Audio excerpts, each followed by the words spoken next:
Praise the lord. దేవునికి స్తోత్రములు కలుగునుగాక. ఆమేన్. ప్రభు అయినటువంటి యేసుక్రీస్తు నామంలో మీ అందరికీ కూడా వందనములు మరియు శుభములు తెలియజేస్తా ఉన్నాను. దేవుడు మిమ్మల్ని అందరూ దీవించునుగాక.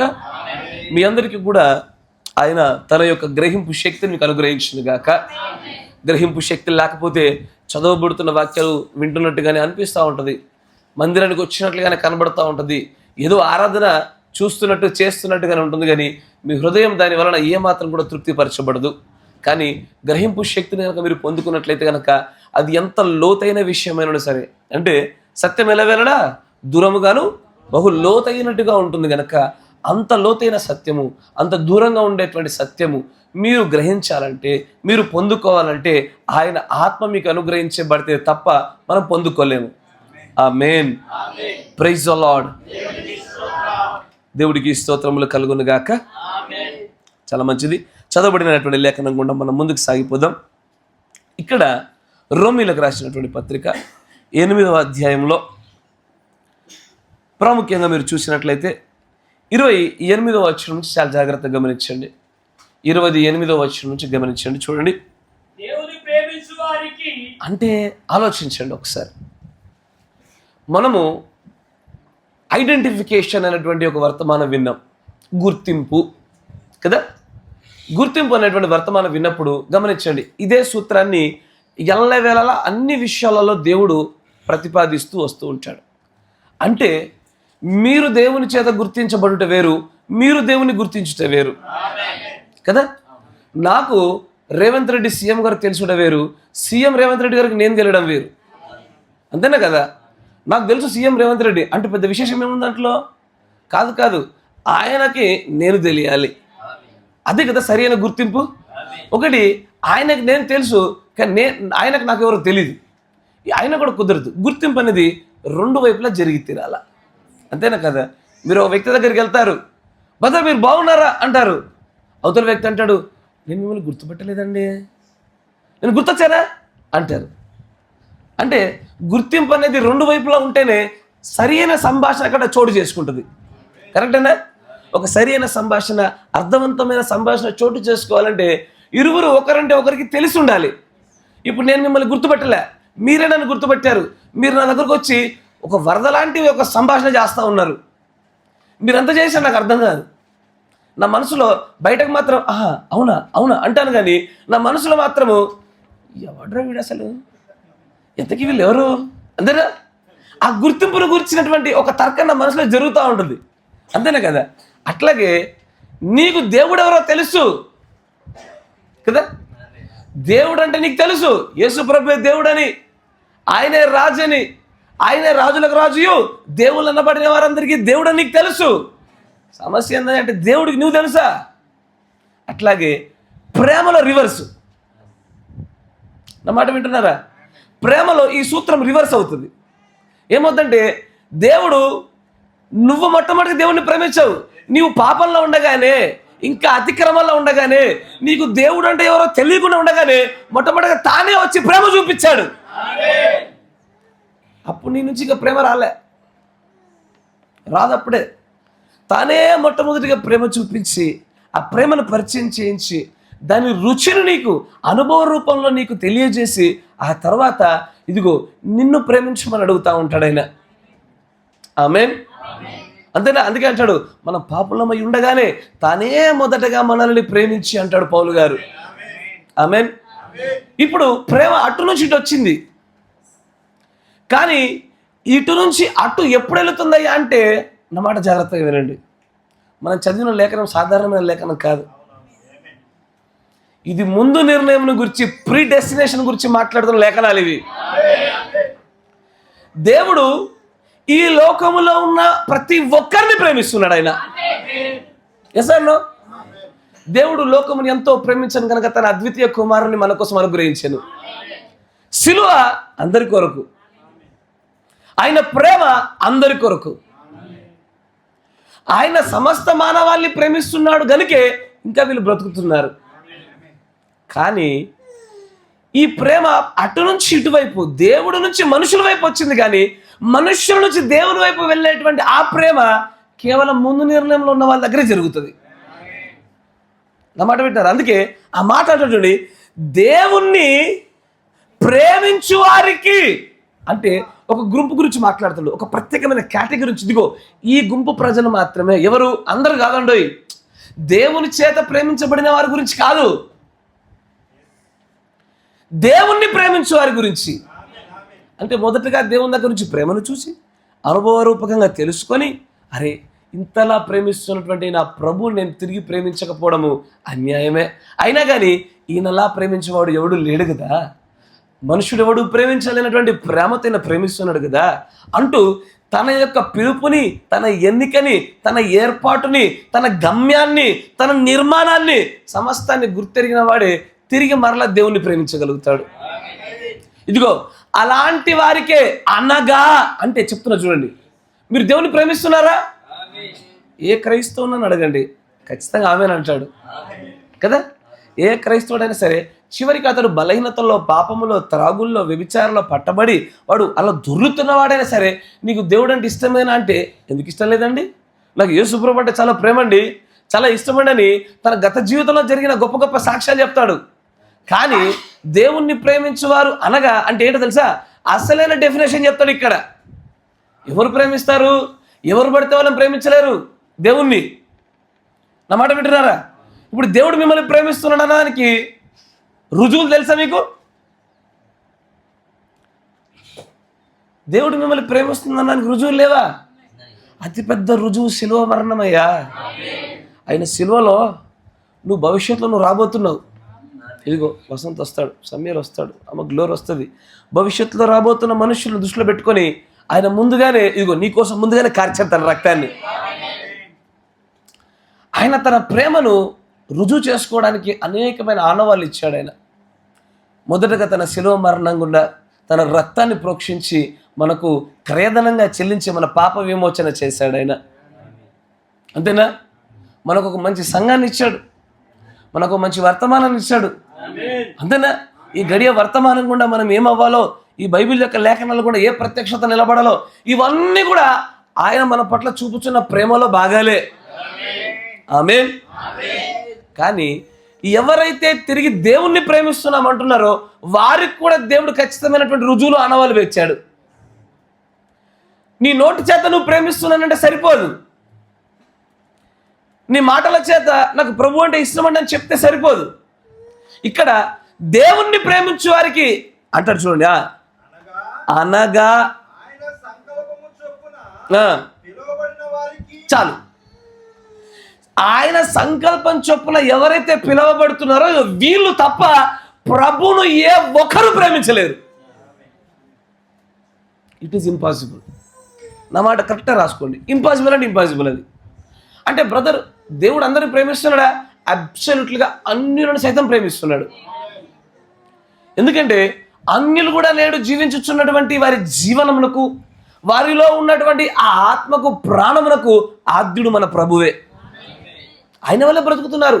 ఆయన కృప చూపుట వలన తొలగిపోకుండా, నశించిపోకుండా నిలిచినారు వారు.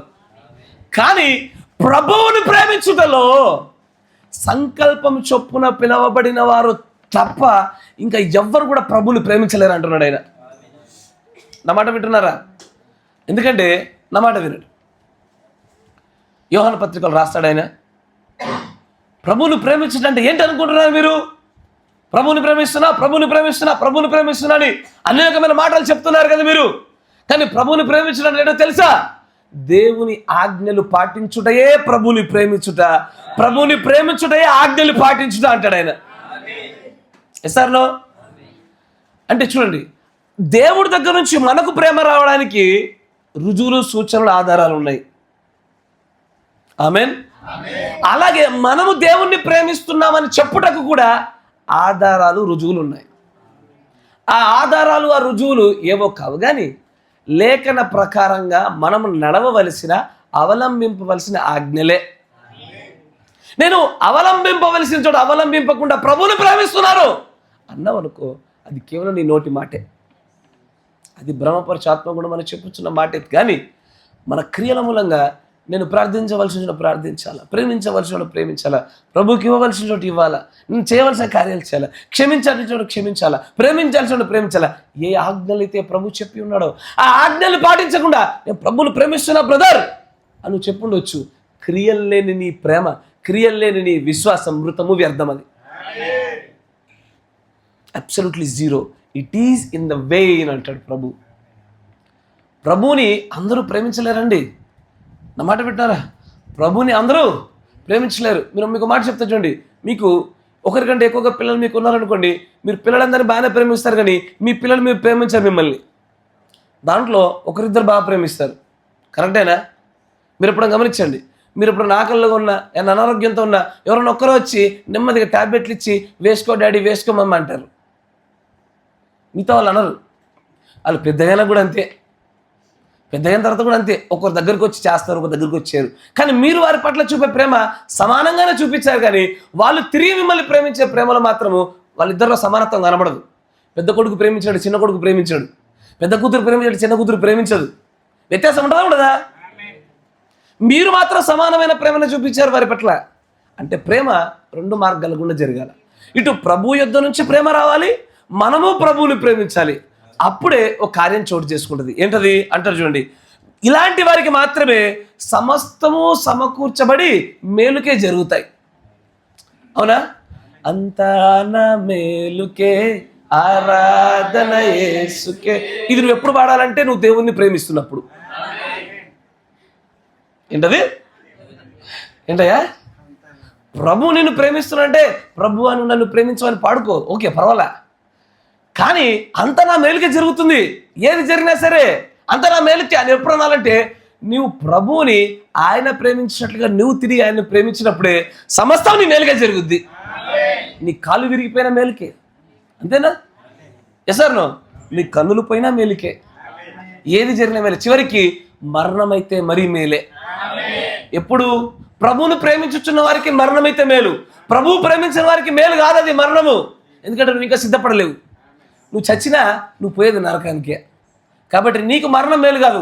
మరణం ఎవరికి మేలంటే ప్రభువుని ఆ దైవికమైన ప్రేమలో ప్రేమించుచున్న వారికి మాత్రమే మరణమైనా మేలే. సమస్తము మేలుకే జరుగుతుంది అంటాడు పౌలు గారు. అంటారు బ్రతుకుట క్రీస్తే, చావైతే లాభము మేలే. ఎందుకయ్యా అంటే నేను అంతగా ప్రేమిస్తున్నాను.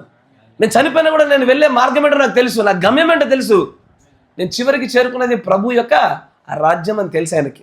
అందుకే ఆయన అంటాడు అంత నా మేలుకే జరుగుతున్నది. అంతేనా? కొంచెం కిందికి రండి అయ్యా. ఎందుకనగా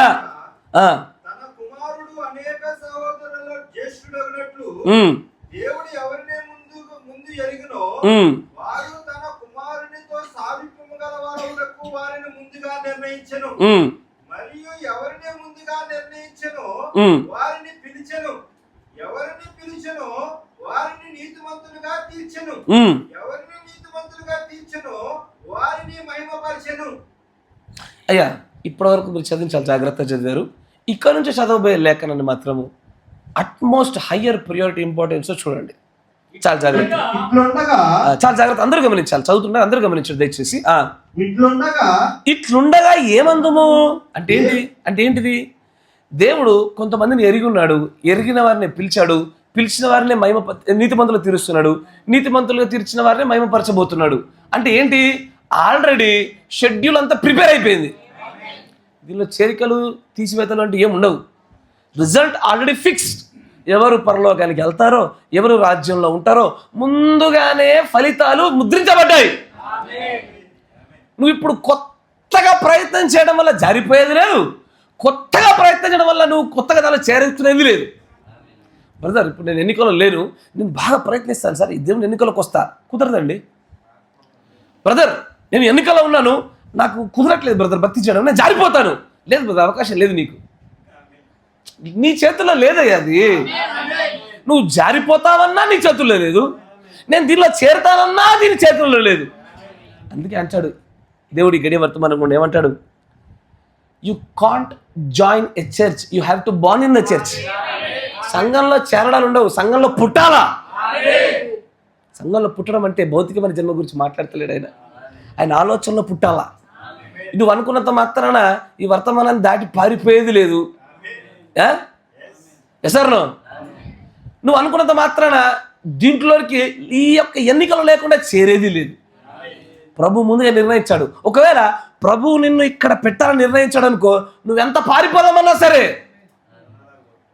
నేను వీడని నీడ ఈ యొక్క వర్తమానము ఎడమైనా కనబడుతుంది. అది ఎస్ఆర్నో అది ముందే నిక. ఇప్పుడు ఇది ఆలోచించండి. ఇదంతా విన్న తర్వాత అప్పుడు అనిపిస్తుంది, అంటే ఇట్లుండగా ఇప్పుడు ఏమంటావు నువ్వు? అంటే ఇప్పుడు ఇంతకు మేము ప్రయత్నం చేయాలా వద్దా? ఇంతకు మేము పోరాడాలా వద్దా? మేము ముందు ఉన్నాం అని చెప్పేసి ప్రార్థన చేయడం మానేద్దురా? ఎట్లాగో మేము చేరుతాం బ్రదర్, అక్కడ రాయబడి ఉన్నాను నాకు తెలుసు అని చెప్పేసి మేలు చేయడం ఆపేద్దామా? ప్రయాసం ముగించుదామా? మన ప్రయాసలో లేదని తెలుసు, ప్రయాస పడకుండా ఉందామా? అంటే ఏమందము? అంతేనా కదా? అంటే 2 దిక్కులు నరుక్కోవాలా. ఈ ఖడ్గానికి 2 దిక్కులు పదును ఉంటుంది. ఆమె అటు నరకవలను, ఇటు నరకవలను. అప్పుడు అంటారు చూడండి, ఇట్లుండగా ఏమందము? మనకు విరోధి ఎవడు? సంఘశాఖ సహోదరులు చాలా మంది, ముఖ్యంగా ఎవరు? కక్షలు, భేదములు, విమతములు మరియు రకరకాల ఆత్మచేత పట్టబడ్డ వాళ్ళు ఈ వాక్యాన్ని బాగా వాడుకుంటారు. చాచి దేవుడు మన పక్షాన మనకెవర్ర విరోధి. నిజంగా భక్తిపడి మాట వాడు ఎక్కువ. ఆడికి తెలుసు నిమ్మలంగా కూర్చుంటాడు దేవుడు కార్యం జరుగుద్దని. సాధారణంగా ఫేక్ క్రిస్టియన్స్ ఎక్కువ వాడతారు ఈ వాక్యాన్ని. మళ్ళీ వాళ్ళకి వాగ్దాన కార్డులు దొరుకుతాయి. ఏంటది? చిన్నపిల్లోడు మొన్న మావాడు నేను అంగన్వాడి దించడానికి వెళ్తుంటే ఒక బొమ్మ నుంచి బాగా ఏడుస్తున్నాడు. ఎందుకు ఏడుస్తున్నాడు? బొమ్మ కొనియమన్నాడు. సరే ఇంత ఏడుపుందులు అయినా పోయి బొమ్మ అడుగుతుంటే సరే అట్లా దాన్ని అమ్మం సార్ అన్నాడు. అమ్మవా? ఎందుకంటే లక్కీ లాటరీ అంట. నేను 10 రూపాయలు పెట్టి కొంటే తీస్తే ఒక డ్రా ఇస్తారంట, గీక్తే వస్తేనే తీసుకో లేకపోతే లేదంట. నాకు అది చూడంగానే చర్చిలలో వాగ్దాన కార్డులు కూడా అట్లాగే ఇస్తున్నారు కదా అనిపించింది. లక్కీ లాటరీ కదండి. నేను డబ్బాలు పెడతా, గల ఊపుతా, ఇస్తా, తీసుకో. ఏది? నేను మోషేష్ గారికి ఇచ్చిన. ఏమన్నాడు? ఈ పండు తినమని చచ్చదు అన్నాడు. ఇట్లాంటి వాక్యాలు రాసుకోరు వాళ్ళు. ఏమి రాస్తారు? నీ రాకపోకల్లో నీకు తోడుగా ఉంటా, క్రీస్తుని పక్షంలో నీకు విరోధి ఎవడు? ఇక ఈ మాట ఇన్నోడు ఎవరిని పెడతాను తిట్టుకుంటూ పోతాడు వీడు. అంతేగా? ఇంత పెద్ద బైబిల్లో ఇన్ని వాక్యాలలో దేవుని మాటల్లో ఒక్క మాట మీద మిగిలిన మాటలు వేరే వాడివా? వాళ్ళ ఆలోచన విధానాలు. తర్వాత ఇంకొంచెం ముందుకు రండి, త్వరగా వర్తమానాలకు వెళ్ళిపోదాం. సొంత కుమారుని అనుగ్రహించుటకు వెనుతీయక మన అందరి కొరకు ఆయనను అప్పగించిన వాడు ఆయనతో పాటు సమస్తము మనకెందుకు అనుగ్రహింపడు కదా? తన సొంత కుమారుణ్ణి, తన లోగోస్ని శరీరధారిగా చేసి ఆయన్నే చంపడానికి వెనకాలేదే. సమస్తాన్ని ఇవ్వడానికి వెనకాడతాడా? అంతకు మించి ఇంకేముంది? ఇప్పుడు లోగోస్ కంటే మించి రాస్తే ఈ లోకంలో ఏముంది? నీ కంటికి ఏం కనబడుతుంది చెప్పండి? 10,000 ప్రపంచాలు ఉన్నాయా? 10,000 ప్రపంచాలు ఈజ్వల్ టు నీ ఆత్మ. నేను అడిగేది లోగోస్ గురించి చెప్తున్నా. ఏది? క్రీస్తుగా మలచబడినటువంటి ఆయన కంటే మించినటువంటి విలువైన ఏముంది ప్రపంచంలో? ఆయన్నే ఇచ్చాడు. ఇవన్నీ ఇయ్యడా? ఇవెంత తుచ్చమైనవి ఇవి. కొంత సమయం పట్టుద్దేమో కానీ అరే నీకోసం లోగోస్నే ఇచ్చాడు, నీకోసం క్రీస్తునే ఇచ్చాడే, నీకోసం రక్తాన్ని ఇచ్చాడు, తన ఏకైక అద్వితీయ కుమారుడిగా తీసుకొని చచ్చాడే. అట్లాంటిది ఇవ్వడా? మహిమ ఇవ్వడా? లోకాన్ని ఇవ్వడా? నిత్యత్వాన్ని ఇవ్వడా? అది ఇవ్వడా అంటాడు. మనకి ఎందుకు అనుగ్రహించాడయ్యా?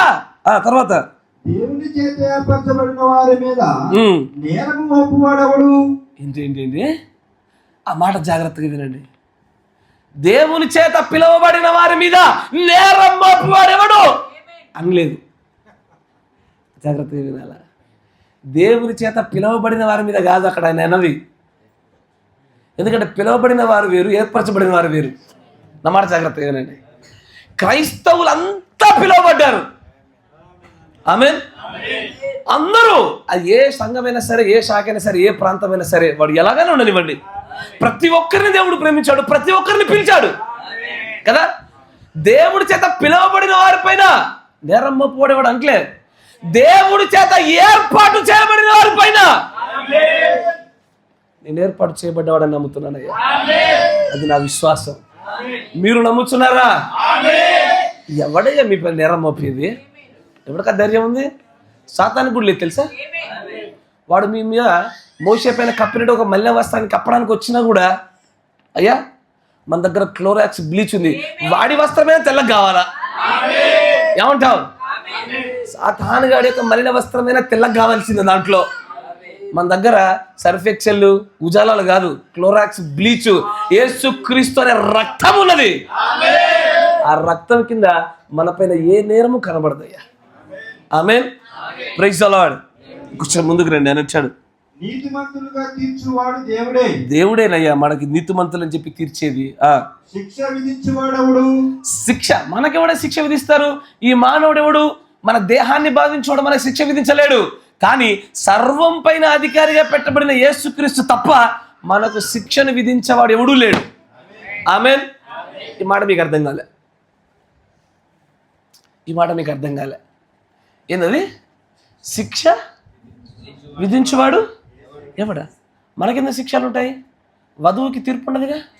దేవుని యొక్క భార్య కష్టాల గుండా, శ్రమల గుండా, లేకపోతే తీర్పులో పడుద్దా? తీర్పులో క్రీస్తు సింహాసనం యొక్క కుడి పార్శ్వాన కూర్చుండేది దేవుని భార్య. ఎస్ఆర్నో? మరి ఇక్కడ శిక్ష ఆమెకు ఉండదుగా. అక్కడ అంటాడు చూడు, ఏమని? శిక్ష విధించువాడు ఎవడు? చనిపోయిన క్రీస్తు యేసే. అంటే చనిపోయి ఎవరికి తిరిగిలేశారో ఆయన మనకు శిక్ష విధించాలా? కానీ ఇప్పుడు పైన ఏమన్నాడు? నీతిమంతులకు తీర్చేది దేవుడే, మళ్ళీ శిక్షించేది దేవుడే. ఇటు నీతిమంతులుగాను శిక్షను రెండింటిలో పొందుకుంటాము. మనకు తీర్పు లేదుగా. ముందుకు రండి, గమనించండి. అంతేకాదు మృతుల నుండి లేచిన వాడు దేవుని కుడి పార్శ్వమున ఉన్నవాడును మన కొరకు విజ్ఞాపన కూడా చేయవాడును ఆయనే. అయ్యో, మరొక లాజిక్ చెప్తున్నాడు ఆయన. నీతిమంతులుగా తీర్చేది ఆయనే, శిక్ష ఇచ్చేది ఆయనే, విజ్ఞాపన చేసేది ఆయనే. నువ్వు కేవలం నిమిత్తం మాత్రం నోరు మూసుకుని కూర్చో. ఏంటది?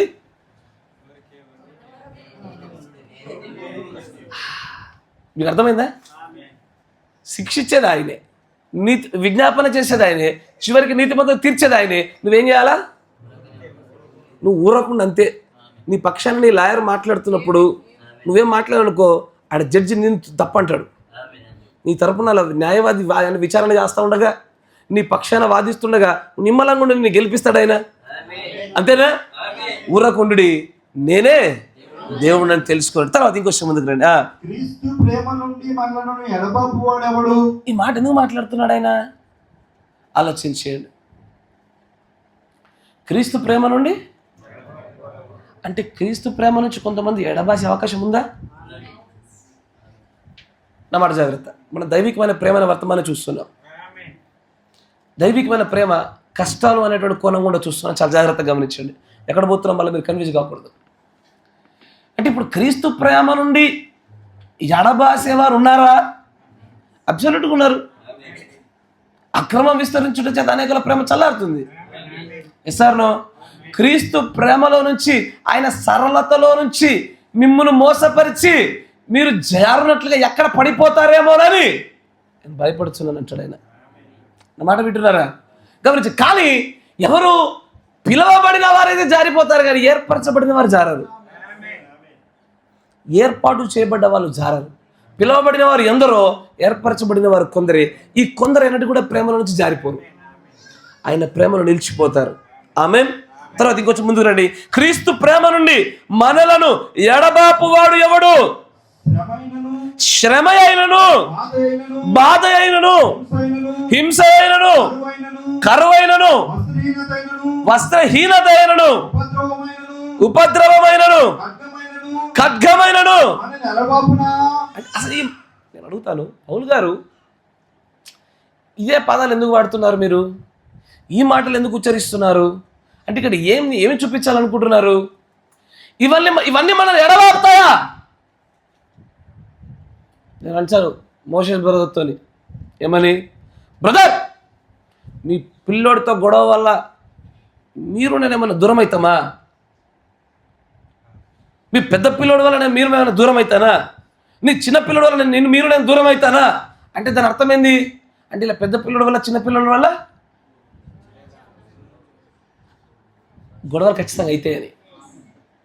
నా మాట జాగ్రత్త.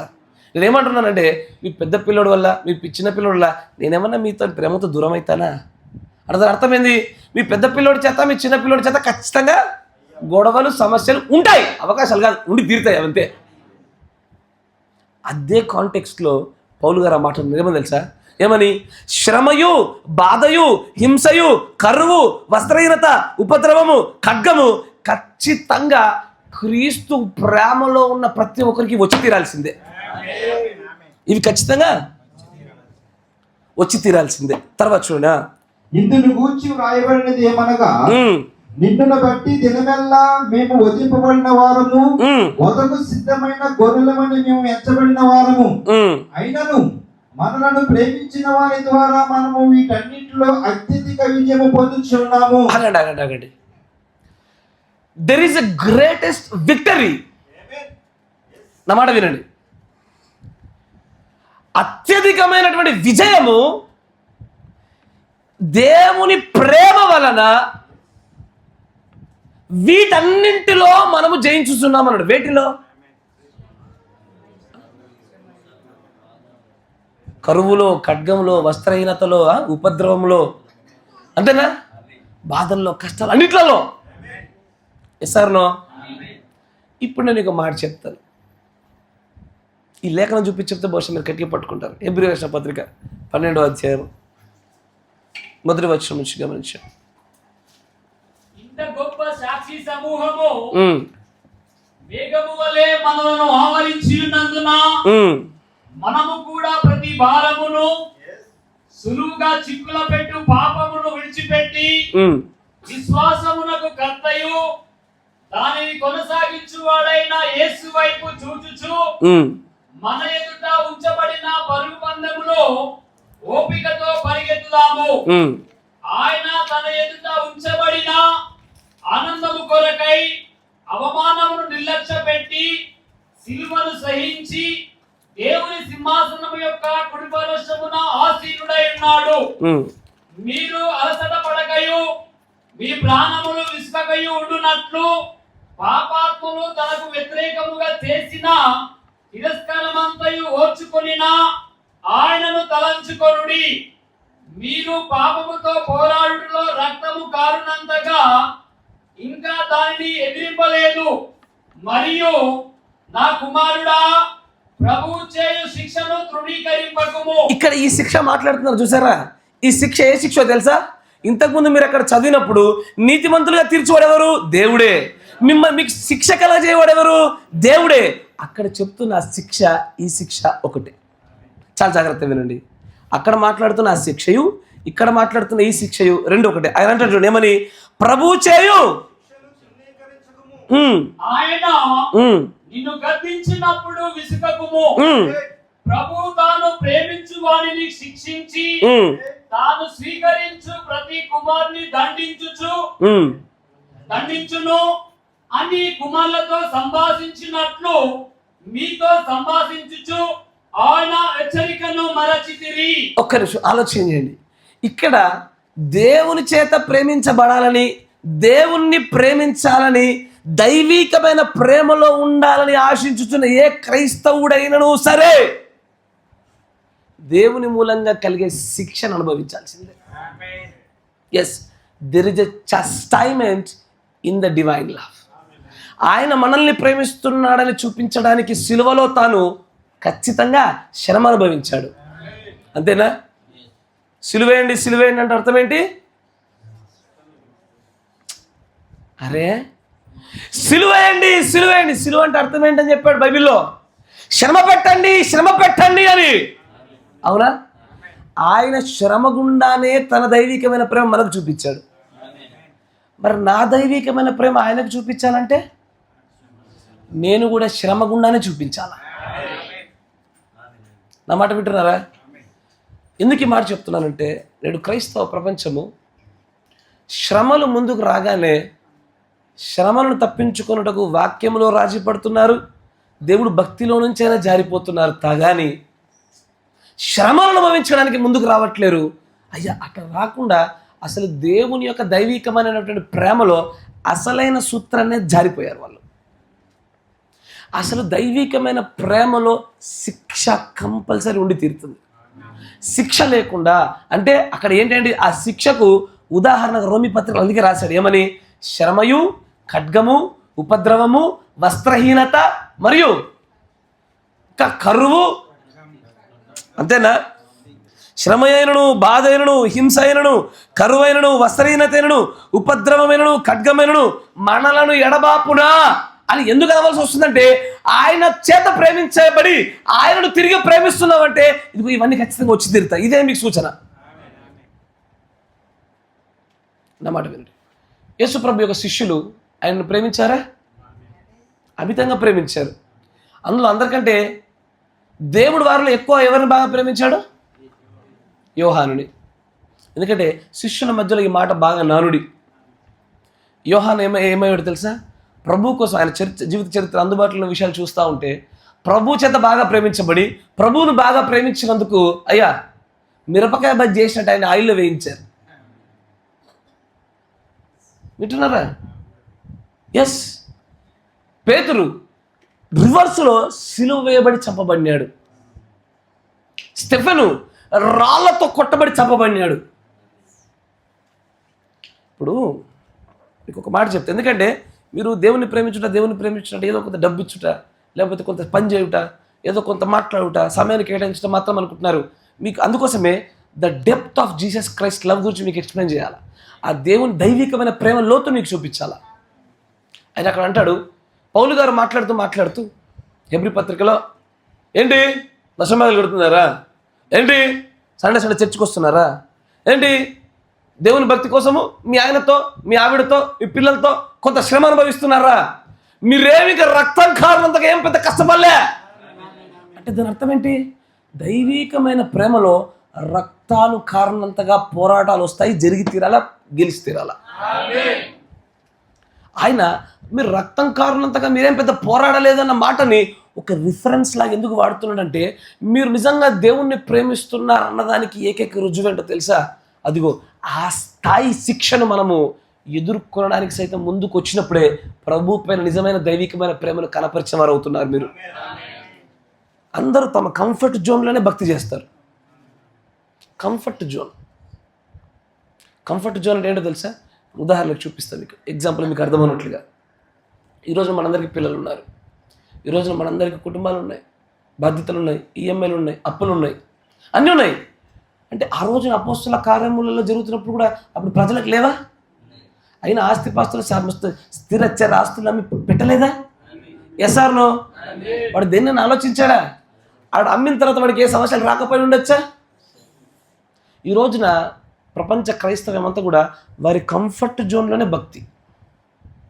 నేను ఫ్రీగా ఉన్నప్పుడే ఎదుటోనికి సహాయం చేస్తా, నేను ఖాళీగా ఉన్నప్పుడే నేను దేవుని సేవ చేస్తా, నన్ను ఎవడన్నా వచ్చి అడిగితేనే సువార్త చెప్తా, నేను ఎవరి దగ్గరికి వెళ్ళను, నేనేది చేయను. నేను అడుగుతాను, నిజంగా చెప్పు, మనం ప్రస్తుతం చేస్తున్న మన క్రియారూపకంగా జరుగుతున్న కార్యాలు చూస్తుంటే పౌలు గారు నిజంగా దేవుని చేత ప్రేమించబడి దేవుణ్ణి ప్రేమించుతున్నటువంటి ఆ యొక్క ఏర్పరచబడిన వారిలో ఉన్నటువంటి వ్యక్తులకు ఏ ప్రేమ అయితే ఉంటుందంటున్నాడో ఆ ప్రేమలో జరిగే శిక్షణ, ఆ శిక్ష మనలో ఉందా? We are not loving the God enough. దేవుణ్ణి మనం రక్తాలు కార్చునంతగా ప్రేమించడం లేదు. మనం డివైన్ లవ్ అనేటువంటి దైవికమైన ప్రేమను ఒకవైపునే తీసుకున్నాం, కానీ మన నుంచి అసలు ఏమాత్రం కూడా తీసుకురాలేదు, ఏమాత్రం ఇవ్వలే. We never have given the divine love to somebody else. దేవుడికే ఇవ్వలేదు. దేవుడు అంటాడు, మీరు నా కోసం రక్తాలు కార్చినంతగా పోరాడారా? నీ సాటి సహోదరుడి కోసం మాట్లాడుతూ ఆయన అంటాడు, తన స్నేహితుని కొరకు ప్రాణం పెట్టువానికంటే ఎక్కువైన ప్రేమ గలవాడు ఎవడూ లేడన్నాడు. ఎస్ఆర్ను యోహాను సువార్తలో అంటాడు. దైవికమైన ప్రేమలో మాట్లాడుతూ అసలు దైవికమైన ప్రేమ అంటేనే కరువు, దైవికమైన ప్రేమ అంటేనే శిక్ష, దైవికమైన ప్రేమ అంటేనే ఉపద్రవము, దైవికమైన ప్రేమ అంటేనే వస్త్రహీనత, దైవికమైన ప్రేమ అంటేనే హింస. ఏ కరువును ఎదుర్కొన్నామే ప్రభు కోసము? మనం కొనుక్కున్నటువంటి వాటి కొరకు అప్పులు చేసి బతుకుతున్నాం, ప్రభు కోసం చేయలేదు. మనం చేసిన తప్పిదాల కొరకు ఈ రోజున పేదరికాలు అనుభవిస్తున్నాం, ప్రభు కోసం కాదు. ఈ రోజున ఎవడైనా మన పైన దాడి చేస్తున్నా, మన పైన హింసిస్తున్నా, ప్రభు కోసం చేసింది కాదు, మన కోసం మనం చేసుకొని హింసలు పొందుతున్నాం, కానీ ప్రభు కోసం చేసింది కాదు ఇది. కానీ ఏ రియల్ జెన్యూన్ డివైన్ లవ్లో శ్రమ ఉంటుంది, హింస ఉంటుంది, బాధ ఉంటుంది, కరువు ఉంటుంది, ఖడ్గం ఉంటుంది, ఉపద్రవం ఉంటుంది, వస్త్రహీనత ఉంటుంది అక్కడ. ఆయన అంటాడు, నన్ను ప్రేమిస్తున్నారా? ఒక జోలు వేసుకో, 2 బట్టలు పెట్టుకొని వెళ్ళిపో. అసలు నిజం చెప్పాలంటే ఏం పట్టుకోకుండా వెళ్ళిపో అంటాడు ఆయన, నన్ను ప్రేమిస్తే. మనం ఈ రోజున మన కంఫర్ట్ జోన్లోనే భక్తి చేస్తున్నామండి. మన భక్తి comfort zone, we are worshipping the God in our comfort zone. అనుకూలమైన పరిస్థితుల్లోనే భక్తి. అన్నీ అయిపోయిన తర్వాతే నేను ఏదైనా చేస్తా. నా పనులలో అయిపోయినాకనే చర్చికి వస్తా. ఏంటది? నా ఇల్లు శుభ్రం అవ్వాలి, నా పెంట నా పెటాకులు అన్నీ మంచిగా అవ్వాలి, తర్వాత మందిరానికి వచ్చి కూర్చోవాలా. అంతేనా? ఇదే మన దైవికమైన ప్రేమను కలిగి ఉంటున్న విధానం. నా మాటలు ఈ రోజున మిమ్మల్ని కత్తిలా కోసినా పర్వాలే. ఎందుకంటే ప్రార్థనకి మేము ఎట్లా హైదరాబాద్ పారిపోతున్నాం. మీకు దొరకం, మేము రాత్రి దాకా, రేపటిదాకా దొరకం. మీరు ఏమన్నా చేసుకుంటున్నాం. ఆలోచించండి, దైవికమైన ప్రేమ అంటేనే కరువయ్యా. నిజం చెప్పండి, దేవుణ్ణి ప్రేమించడం వలన నీకు ఎప్పుడైనా హింస, కరువు, ఖడ్గం వచ్చిందా? నా మాట జాగ్రత్తగా వినండి. నేను ఈ రోజున the real true depth of divine love గురించి మాట్లాడుతున్నా. దైవికమైన ప్రేమలో ఇది అత్యున్నతమైన లోతు, అసలైన ప్రేమ ఇక్కడే అంటాడు. ఏంది దేవుణ్ణి ప్రేమిస్తున్నారు, రక్తాలు కారణంగా పోరాడారా మీరు ఎప్పుడైనా అని ఎందుకు చెప్తున్నానంటే, అది కదా మనం క్రీస్తులో దైవికమైన ప్రేమను ప్రదర్శించవలసిన విధానము. ఆ అధ్యాయంలో ఆ మాట మాట్లాడుతాను అంటాడు, ఇంత గొప్ప సాక్షి సమూహమును చూసావు అంటూ మాట్లాడుతూ కిందికి వచ్చి ఏమన్నాడు ఆయన? రక్తాలు కారణంతగా మీరు పోరాడలే. మీకు విషయం చెప్పనా అంటూ ఆయన అంటాడు, దేవుడి చేత నిజంగా ప్రేమించబడ్డావు అనుకో, దేవుని ప్రేమలో ఉన్నావు అనుకో, అయ్యా శిక్షలు వస్తాయి అయ్యా, మీకు తెలుసా అని అన్నాడు. నా మాట వినండి, అబ్రాహాము దేవుడి చేత ప్రేమించబడినాడా? ప్రేమించబడ్డాడా? ఇన్ని శిక్షలు వచ్చాయ్యా. కన్నా తల్లిదండ్రులు వదులుకోవాల్సి వచ్చింది, బంధుమిత్రులను వదులుకోవాల్సి వచ్చింది, స్థిరచరాస్తులు వదులుకోవాలి, బయటకు రావాల్సి వచ్చింది. దేవుని ప్రేమలో ఉండటం అంటే సాధారణమైన విషయం అనుకుంటున్నారా? ముక్కు మొహం తెలియని ప్రాంతంలోకి వెళ్తున్నాడు. ఏ దేశంలోకి వెళ్తే అందమైన తన భార్యను చూసి ఎవడు తన మీద పడి చంపుతాడో అన్న భయంలో బతుకుతున్నాడు ఆయన. ఆయన కలిగిన సమస్తం కూడా ప్రభు చేత ప్రేమించబడినందుకు, దైవికమైన ప్రేమలో ఉన్నందుకు అబ్రహాముకు కలిగిన శిక్షలు అవి. అన్నమాట పెట్టినారా? దేవుడు మోషేని ఎంతగానో ప్రేమించాడు. ఆ ప్రేమలో మోషే కలిగినది ఏంటి చెప్పండి అయ్యా? రాజ్యగృహాన్ని వదిలేశాడు. రాజులు, ఎంతో వసతులు, పనివారు ఎంతోమంది ఉండగా వాళ్ళందరినీ వదిలేసుకుని తిరిగి ఏది 40 సంవత్సరాలు పుట్టినప్పటి నుంచి పెద్దగా అయ్యేదాకా చక్కగా రాజగృహంలో బతికినాడు. గొర్రెలు కాసుకుంటూ చివరికి తన పక్కన ఉంటే కూడా గొర్రె స్మెల్ వచ్చేటువంటి, గొర్రెల ఆ కంపు వచ్చే అంతగా 40 సంవత్సరాలు అక్కడ బతకాల్సి వచ్చింది. ఆయన కలిగినటువంటి, ఆయన చంపడానికి వెతుకుతూ తిరుగుతున్నారని తెలిసి పారిపోయినాడు. ఆ ఉపద్రవం దేవుని ప్రేమలో ఉండడం వల్ల కలిగింది ఆయనకి. దైవికమైన ప్రేమలో ఉపద్రవాలు వస్తాయి తెలుసా? దైవికమైన ప్రేమలో త్యాగాలు ఉంటాయి, దైవికమైన ప్రేమలో హింసలు ఉంటాయి, దైవికమైన ప్రేమలో వస్త్రహీనత ఉంటుంది. ప్రవక్తలందరూ కూడా దేవుణ్ణి విపరీతంగా ప్రేమించారు. ప్రవక్తలందరూ దేవుని చేత ప్రేమించబడ్డారు. యెషయా ప్రవక్త అంటాడు, యెషయా నీ పిరుదులకు పైగా నీ వస్త్రాన్ని చింపుకో, కనబడాలా, అర్ధనగ్నంగా ఉండాలంటాడు. అర్ధనగ్నంగా ఉండి నీ కాళ్ళకు జోలు లేకుండా తిరుగు. ఏంది? ఇప్పటిదాకా ప్రజలందరూ కనబడుతున్నాయి, నమస్కారం దండలు అని ప్రవక్త అనుకున్న గౌరవాలు చెప్పిన ప్రజల ఎదుట నా వెనుకాల నా వీపు బాగా నా పిరుదులు కనబడలాగున నేను వస్త్రం లేకుండా అర్ధనగ్నంగా ఈ ప్రజల మధ్య తిరుగుతున్నా. ప్రభువు వలన ప్రేమించబడినప్పుడు దైవికమైన ప్రేమలో వస్త్రహీనత అయినా కలిగి తీరుతుంది. ఈ కాల ప్రవక్త గురించి మాట్లాడుతూ మీరు వింటారు. ఆయనకు ఒక కోటు ఉంటే ఆ కోటుకు రంధ్రం ఉంటే చెయ్యడ్డం పెట్టుకుని మరి వర్తమానం చెప్పాడు ఆయన. ప్రభు ప్రేమలో ఖచ్చితంగా జరిగి తీరుతాయి అవి. నేను అంటాను, మనం ప్రభువుని ప్రేమిస్తున్నామా? దైవికమైన ప్రేమలో ఉన్నామా? ఏది మన హింస, ఏది మన కరువు, ఏది కరువు ఇచ్చేస్తే ఎక్కడ మనకు సరిపోదో. ఏంటది? ఇచ్చేస్తే ఎక్కడ మనకు సరిపోదో, ఎక్కడ ఉపద్రవం, ఎక్కడ సమస్య వస్తే ఏమైపోతామో, తేలిపోతామేమో. ఇదా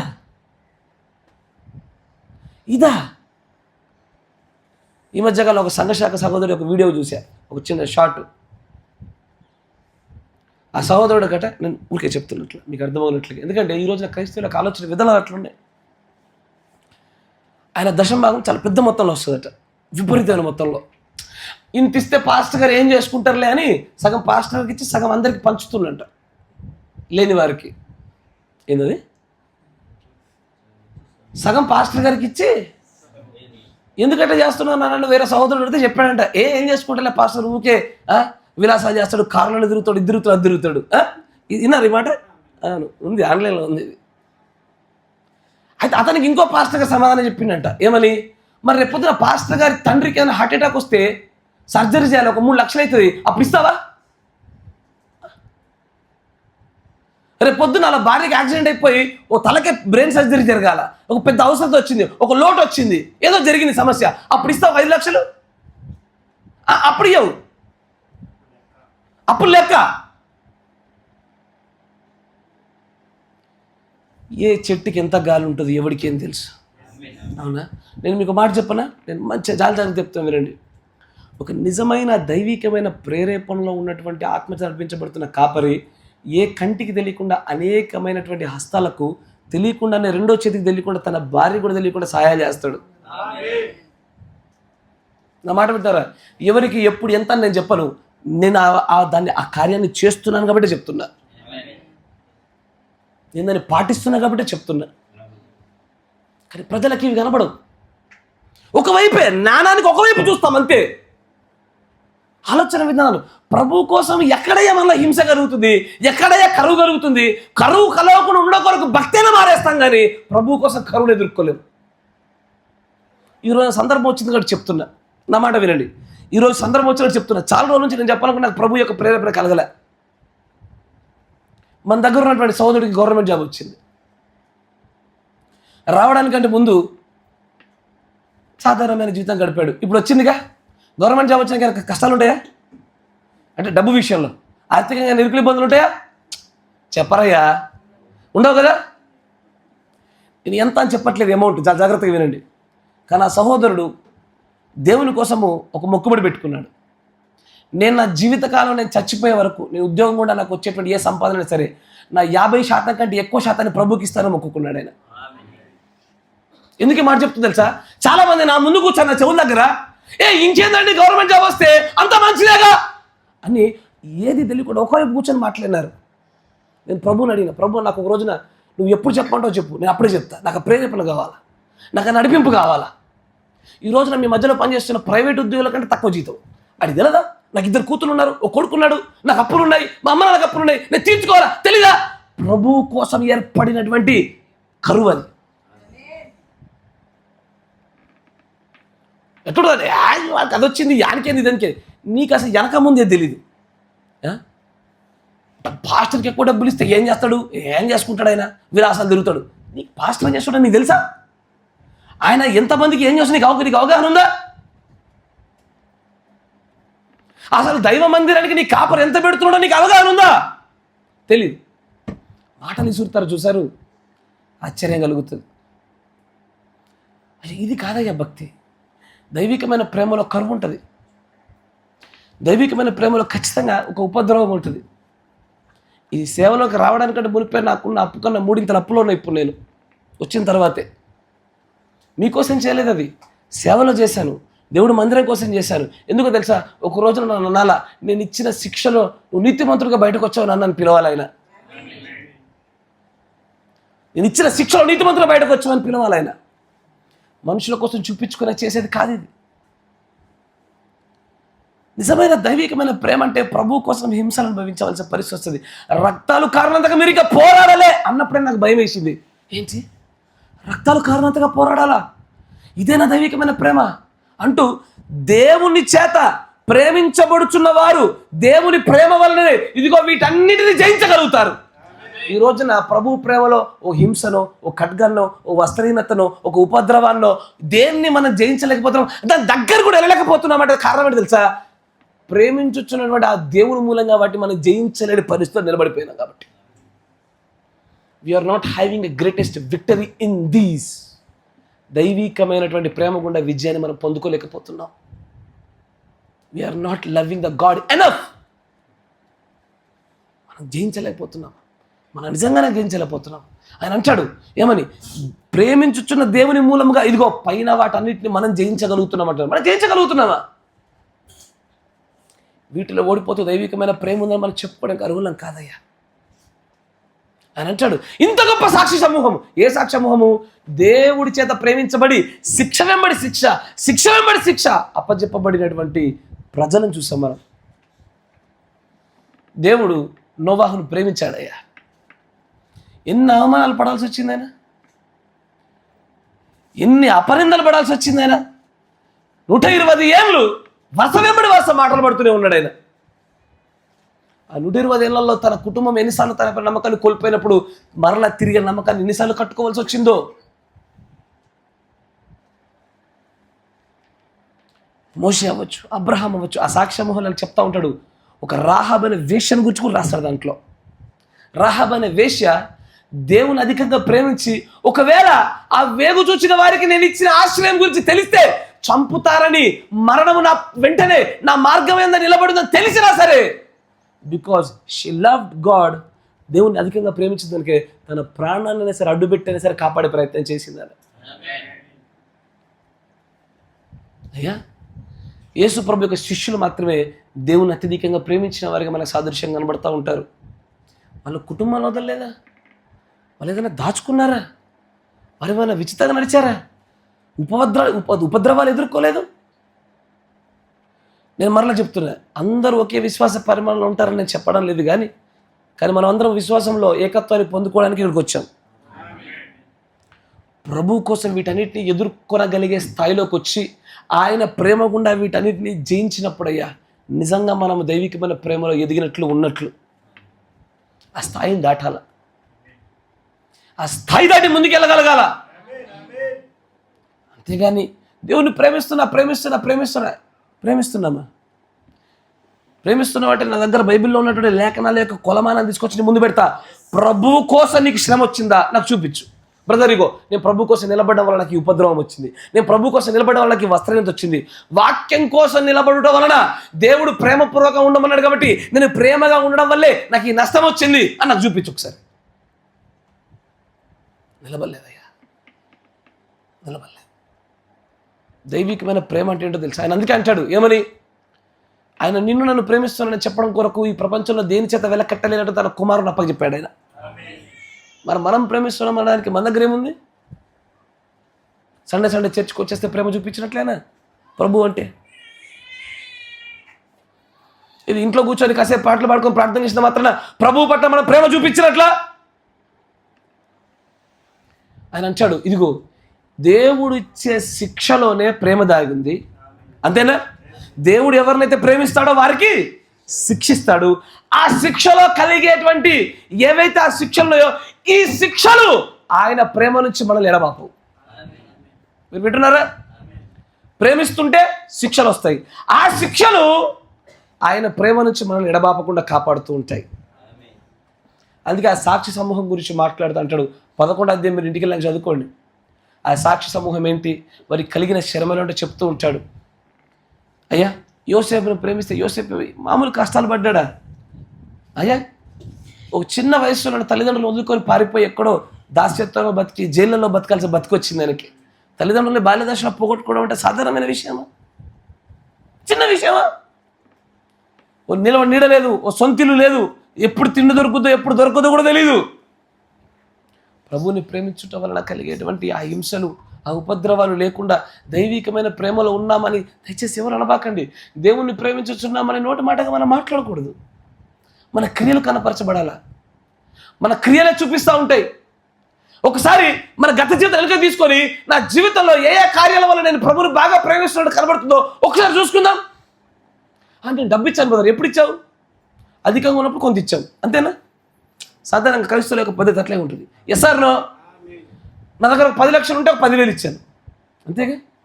అయ్యా, దాన్ని మీరు దైవికమైన ప్రేమ అంటున్నారా? నీ దగ్గర 10 లక్షలు ఉన్నప్పుడు రోడ్డు మీద తిరిగేటాడు ఒకడు వచ్చి నీ కాళ్ళ మీద 10 గంటలు పడి ఇయ్యి అంటే వాని కూడా ఇస్తావు 10,000. అయ్యా, ఎస్ ఆర్ నో? అనుకూలమైన సమయాలలోనే మనం చేసే పనులు, అనుకూల కంఫర్ట్ జోన్లో ఉన్నప్పుడు చేసే భక్తి, వీటి వల్ల చేసేదాన్ని దైవికమైన ప్రేమ అని లేఖనం ఎక్కడ చెప్పట్లేదయ్యా. నో, చెప్పడం లేదు. నేనేమంటున్నానంటే అయ్యా, ఎత్తబాటుకు రావాలనుకుంటున్న వాళ్ళకే చెప్తున్నా ఈ మాట. ప్రభు కోసం నువ్వు హింస అనుభవించే రీతిగా ప్రయాణించి, ప్రభు కోసం ఉపద్రవాన్ని ఎదుర్కో, ప్రభు కోసం కష్టాలు పడు, ప్రభు కోసం నిలబడటం వల్ల నీకు వస్త్రహీనత వచ్చిందా, నిలబడు, అనుభవించు. ప్రభు కోసం నిలబడడం వల్ల నీకు నిజంగానే కరువు వస్తుందా, ఎదుర్కో. ఒక రోజున రాజ్యం నీదే. ఆ రోజున ప్రభు నీకు పరలోకంలో నువ్వు సంపాదించుకున్న సంపాదన చూపిస్తాడు ఆయన. You will see the rewards in the eternal life. నా మాట పెట్టారా? అందుకే ఆయన అక్కడ అంటాడు, నిజంగానే దైవికమైనటువంటి ప్రేమ అంటేనే ఇరుకు జీవితం. ఏంటది? ఇరుకు జీవితాలు అంతే. దైవికమైన ప్రేమ అంటే కష్టాలు కూడా నడిచేది. కష్టాల్లో నడుస్తున్నామంటే పేదరికమేగా అయ్యా. నా మాట జాగ్రత్తగా వినండి. ఒక ధనవంతుడు పరలోక రాజ్యంలో చేరుట ఉంటే అంటే దాని అర్థం ఏంది? విలాసవంతమైన జీవితము, అత్యధికమైన వసతులతో కూడుకున్న జీవితము, కష్టాలు నష్టాలు లేకుండా ఉండే జీవితం గుండా అసలు దేవుని యొక్క దైవికమైన ప్రేమ బయలుపరచబడుద్దా? దేవుని దైవికమైన ప్రేమ ఉన్న చోట శిక్ష ఉంటుంది. శిక్ష ఉన్న చోట కరువు, ఖడ్గము, ఉపద్రవము, వస్త్రహీనత ఇవన్నీ కలగాల. మన కన్నెప్పుడు డబ్బు వైపే ఉండబట్టే. ఏదైనా కష్టం వస్తే ఎటు చూస్తాము? ఇన్సూరెన్స్, బ్యాంకులో డబ్బులు, ఆడికి మొన్న అప్పిచ్చా, ఇప్పుడు వాడు ఇస్తానులే. ప్రభు వైపు కనబడదు, కనిపించదు. ప్రస్తుతం ఉన్నటువంటి క్రైస్తవుల పరిస్థితి. కానీ నిజమైన దైవికమైన ప్రేమలో శిక్షలు వస్తాయి. నేను అడిగేది ఏంటంటే, దైవికమైన ప్రేమ నేను ఉన్నది, నేను దేవుణ్ణి ప్రేమిస్తానని చెప్పుకునే వారందరూ దేవుని కోసం నిలబడుట వలన మీరు శిక్షను అనుభవించే, ఉపద్రవాలు పొందుకొని, కరువు, ఖడ్గము, వస్త్రహీనత ఎప్పుడైనా పొందుకుంటున్నామా? పొందుకుంటున్న వాళ్ళకి ఎట్లుంటుంది తెలుసా? కరువే ఉంటుంది. నేను అందుకే ఇదివరకు కూడా చెప్పాను, ఎప్పుడైనా సరే దేవుని కోసం మరి కొంత ఇవ్వగానే ఒక పెద్ద సమస్య చెదురుపడుతుంది. కరెక్టేనా? Yes sir. ఎందుకంటే నేను కూడా నా వ్యక్తిగత జీవితంలో దాన్ని చూసా. పాస్టర్ గారికి ఫోన్ చేసినప్పుడు అయ్యగారికి పెద్ద మొత్తం ఇచ్చా. ఆ టైంలో నాకు చాలా పెద్ద మొత్తం. అది నా 2.5 నెలల జీతం. అది 2.5 నెలల జీతం. అది ఆయన అప్పుగానే తీసుకున్నారు. తర్వాత నాకు తిరిగి కడుతున్నారు. తిరిగి కట్టేప్పుడు నేను అన్నాను, ఏం వద్దులేండి అయ్యా, ఉండనివ్వండి, దేవునికి ఇచ్చాను కదా, నాకు అవసరం లేదు, ఆశీర్వాదం వస్తుందిలే అన్న. అటు ఇచ్చిన 2 రోజులకి మా అమ్మ ఫోన్ చేసి అప్లోడ్ వచ్చిన డబ్బులు పంపిరా అన్నది. 2 రోజులకి ఊరిని ఉంటే అయిపోయేది కదా అనుకున్నా. ఖచ్చితంగా అట్లా ఆలోచన తప్పు. మళ్ళీ ప్రార్థన చేసిన, ప్రభు ఏదో ఒక మార్గం కూడా చూపించంటే, తర్వాత మరొక చోటు నుంచి దేవుడు మరొక మార్గం తెరిచినాడు ఆయన. అవును, ప్రభు కోసం నిలబడినప్పుడు ఆ కరువు ఉంటుంది అయ్యా. దైవికమైన ప్రేమలో భాగము. దైవికమైన ప్రేమలో ఉన్నమనడానికి ఆ గొప్ప సాక్ష్య సమూహం యొక్క చెప్పబడిన విషయాలు గమనిస్తుంటే కరెక్ట్గా స్థలం ఏర్పడుతుంది. కంఫర్ట్ జోన్ నుంచి బయటకు రండి అయ్యా. అనుకూలమైన స్థలం నుంచి బయట అడుగుపెట్టండి. ప్రభు కోసం ఆరోగ్యాలు పాడు చేసుకోవాల్సిన పరిస్థితి వచ్చిందా, కానివ్వండి అయ్యా. ప్రభు కోసం అరిగిపోతే గొప్ప ధన్యత, ఆయన సేవలో కరిగిపోతే గొప్ప భాగ్యము. ఎస్ సార్లో. అంతేగాని నేను బాగున్నప్పుడే చేస్తా, నేను ఆరోగ్యంగా ఉన్నప్పుడే చేస్తా, నా దగ్గర ఉన్నప్పుడే ఇస్తా, నా దగ్గర ఉన్నప్పుడే చేస్తా, నాకు అన్నీ అయిపోయినాకనే ఆ సహోదరికి మేలు చేస్తా. అయ్యా, అట్లా కాదు. దేవుడు దాన్ని దైవికమైన ప్రేమ అనరు, దాన్ని బిజినెస్ అంటారు. నాకు అనుకూలం నువ్వు చేయి, నీకు అనుకూలం నేను చేస్తా, ఇచ్చి పుచ్చుకొని బతుకుదాం అంతే. ఇదంతా కూడా దైవికమైన ప్రేమ. ఇప్పుడు ఆలోచన చేయండి, దైవికమైన ప్రేమలో ఉంటే శిక్ష వస్తుంది. శిక్షలు ఏమేమి ఉంటాయి? కరువు, ఖడ్గము, వస్త్రహీనత, ఉపద్రవము, హింస. కరెక్టేనా? అంటే మీరు దైవికమైన ప్రేమలో ఉన్నారంటే, మీకు దైవికమైన ప్రేమ కావాలంటే వీటిని ఆశించాలా, అంతేనా? అందుకే దేవుడు ఇక్కడ ఒక మాట చెప్పాడు, మత్తయి సువార్త 7వ అధ్యాయం 13వ వచనం. కొంచెం వేగవంతంగా. ఎస్, నాశనమునకు పోవు ద్వారము వెడల్పును, ఆ దారి విశాలమునై ఉన్నది. అయ్యా, ఇరుకు ద్వారమున అంటే ఏంది? నిజంగా భౌతికమైన రోడ్ల గురించి మాట్లాడుతున్నాడా? కాదు. ఆత్మీయమైన జీవన పోరాటము ఎంత ఇరుకుగా మీరు చేసుకోవాలంటే, ఎప్పుడు ఇరుకవుద్ది? శ్రమలు ఉన్న చోట. ఎప్పుడు ఇరుకవుద్ది? కష్టాలు ఉన్న చోట. ఎప్పుడు ఇరుకవుద్ది? కరువు ఉన్న చోట, వస్త్రహీనత ఉన్న చోట, హింసలు ఉన్న చోట, బాధలు ఉన్న చోట, రోగాలు ఉన్న చోట. ప్రభు కోసము ఉండుట వలన కలిగే వాటి వలన జీవనం ఇరుకైపోతుంది. Yes or no? ఏది లోకములో తిరుగుట వలన కలిగే ఇరుకు కాదని చెప్పేది. నేను మొన్న వెళ్ళానండి, పేకట్ ఆడాను, ఆస్తి మొత్తం పోగొట్టుకున్నాను, అప్పుల బారైపోయి సొంత ఇల్లు అమ్ముకొని అద్దె కొంపలు బతుకుతున్నాము. ఇరుకిరికి అయిపోయింది మా జీవితం, ఇరుకులలో జీవిస్తున్నాము. నీ కోసం చేసిన తప్పిదం వల్ల ఇరుకులలో ఉన్నావు నువ్వు. ఏంటది? నీ కోసము, నీ కోరికల కోసము, నీ సంతోషాల కోసం చేసుకున్న తప్పిదాల వల్ల ఇరుకు జీవితం జీవిస్తున్నావు. కానీ ప్రభు కోసం, ప్రభు వలనైనా ఇరుకుందా నీ జీవితంలో? ఇరుకు జీవితాలు వద్దు మాకు. మాకు ఎప్పుడేం కావాలి? విశాల మార్గం కావాలి. ప్రభు కోసం, మందిరం కోసము ఒంటరిగా జీవించొద్దు. మేము ఆంధ్ర వెళ్తే, లేకపోతే మేము తెలంగాణ వెళ్తే, మేము కేరళ వెళ్తే, మేము రుద్రంకి వెళ్తే మాకు కూడా ఇంతమంది బంధువులు ఉన్నారు. ఏంటది? రుద్రంకి వెళ్తే మస్తు మంది బంధువులు ఉన్నారండి. ఫోన్ చేస్తే కళ్ళ ముందు ఒక ఫంక్షన్ జరుగుతుంటే మనం కూర్చోబెట్టి పని చేయిస్తారు వాళ్ళంతా. అందరికీ ఉంటారు అట్లాంటి బంధువులు. ఇసారు కూర్చొని ఆరోగ్యం బాగాలేదు పని చేయంటారంటే బంధువులు వచ్చి పటపట చేసి పడేస్తారు. కాదు, ఇరుకే కావాలి, ఇరుకు మార్గమే కావాలి. పని చేసేవాడు ఎవడు లేకపోయినా సరే, మన పని మనం చేసుకుని బతికేయగలిగేటువంటి స్థితిగతులు సరే, ప్రభు కోసమైన ఇరుకు కావాలా? దేవుడు అంటాడు, నా మాట వినండి అయ్యా, కష్టాలకు ఉండాలండి. ప్రభు కోసం ఎదుర్కోవాల్సిన కష్టాలకు ఉండాలండి. ప్రభు కోసం కావలసినటువంటి ఉపద్రవాలు, వస్త్రహీనతకు ఉండాలండి. ప్రభు కోసమే అప్పుల పాలవ్వాలా? సొంత ఉద్దేశాల కోసం అప్పుల పాలైతే ఏం లాభం అండి?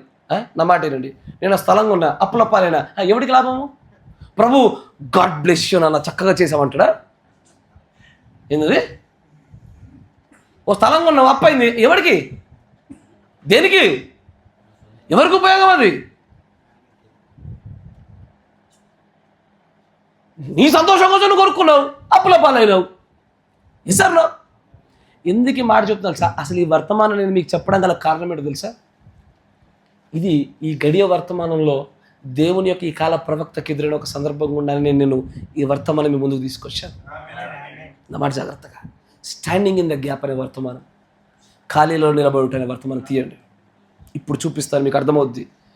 ఇదా జీవితము దీన. ఎందుకు అయ్యా, ఇప్పుడు మీరు చదివిన ఈ మాట క్రీస్తు శకము ఎప్పుడు దగ్గర దగ్గర 80, 90, 60 ఆ ప్రాంతంలో రాయబడిన మాటలు అవి కదా. 60 ఏళ్ళ కింద దేవుడు మాట్లాడిన మాట చూపించునా? 60 ఏళ్ళ కింద దేవుడు మాట్లాడిన మాట మీకు చూపిస్తా. స్టాండింగ్ ఇన్ ద గ్యాప్, ఖాళీలో నిలబడుట.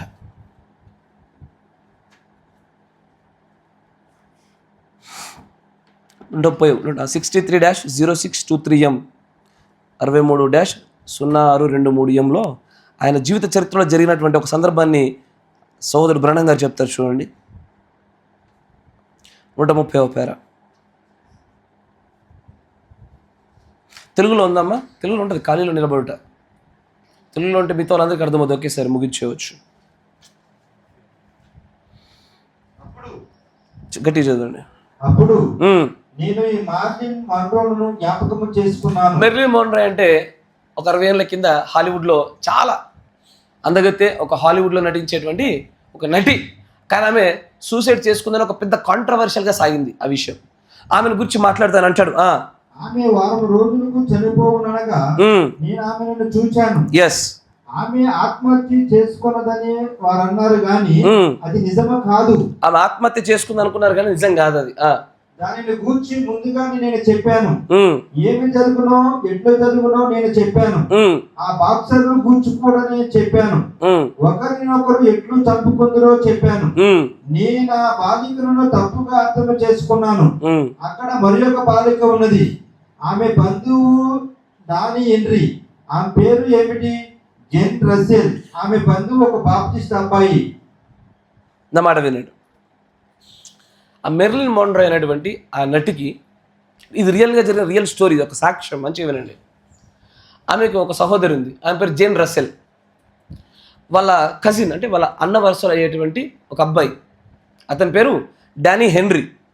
ఈ డానీ హెన్రీ అనేటువంటి అబ్బాయి ఒక రోజున సహోదరుడు బ్రహ్నం గారు బోధిస్తున్నటువంటి ఆ సభలో అక్కడ ఉన్నారు ఆయన.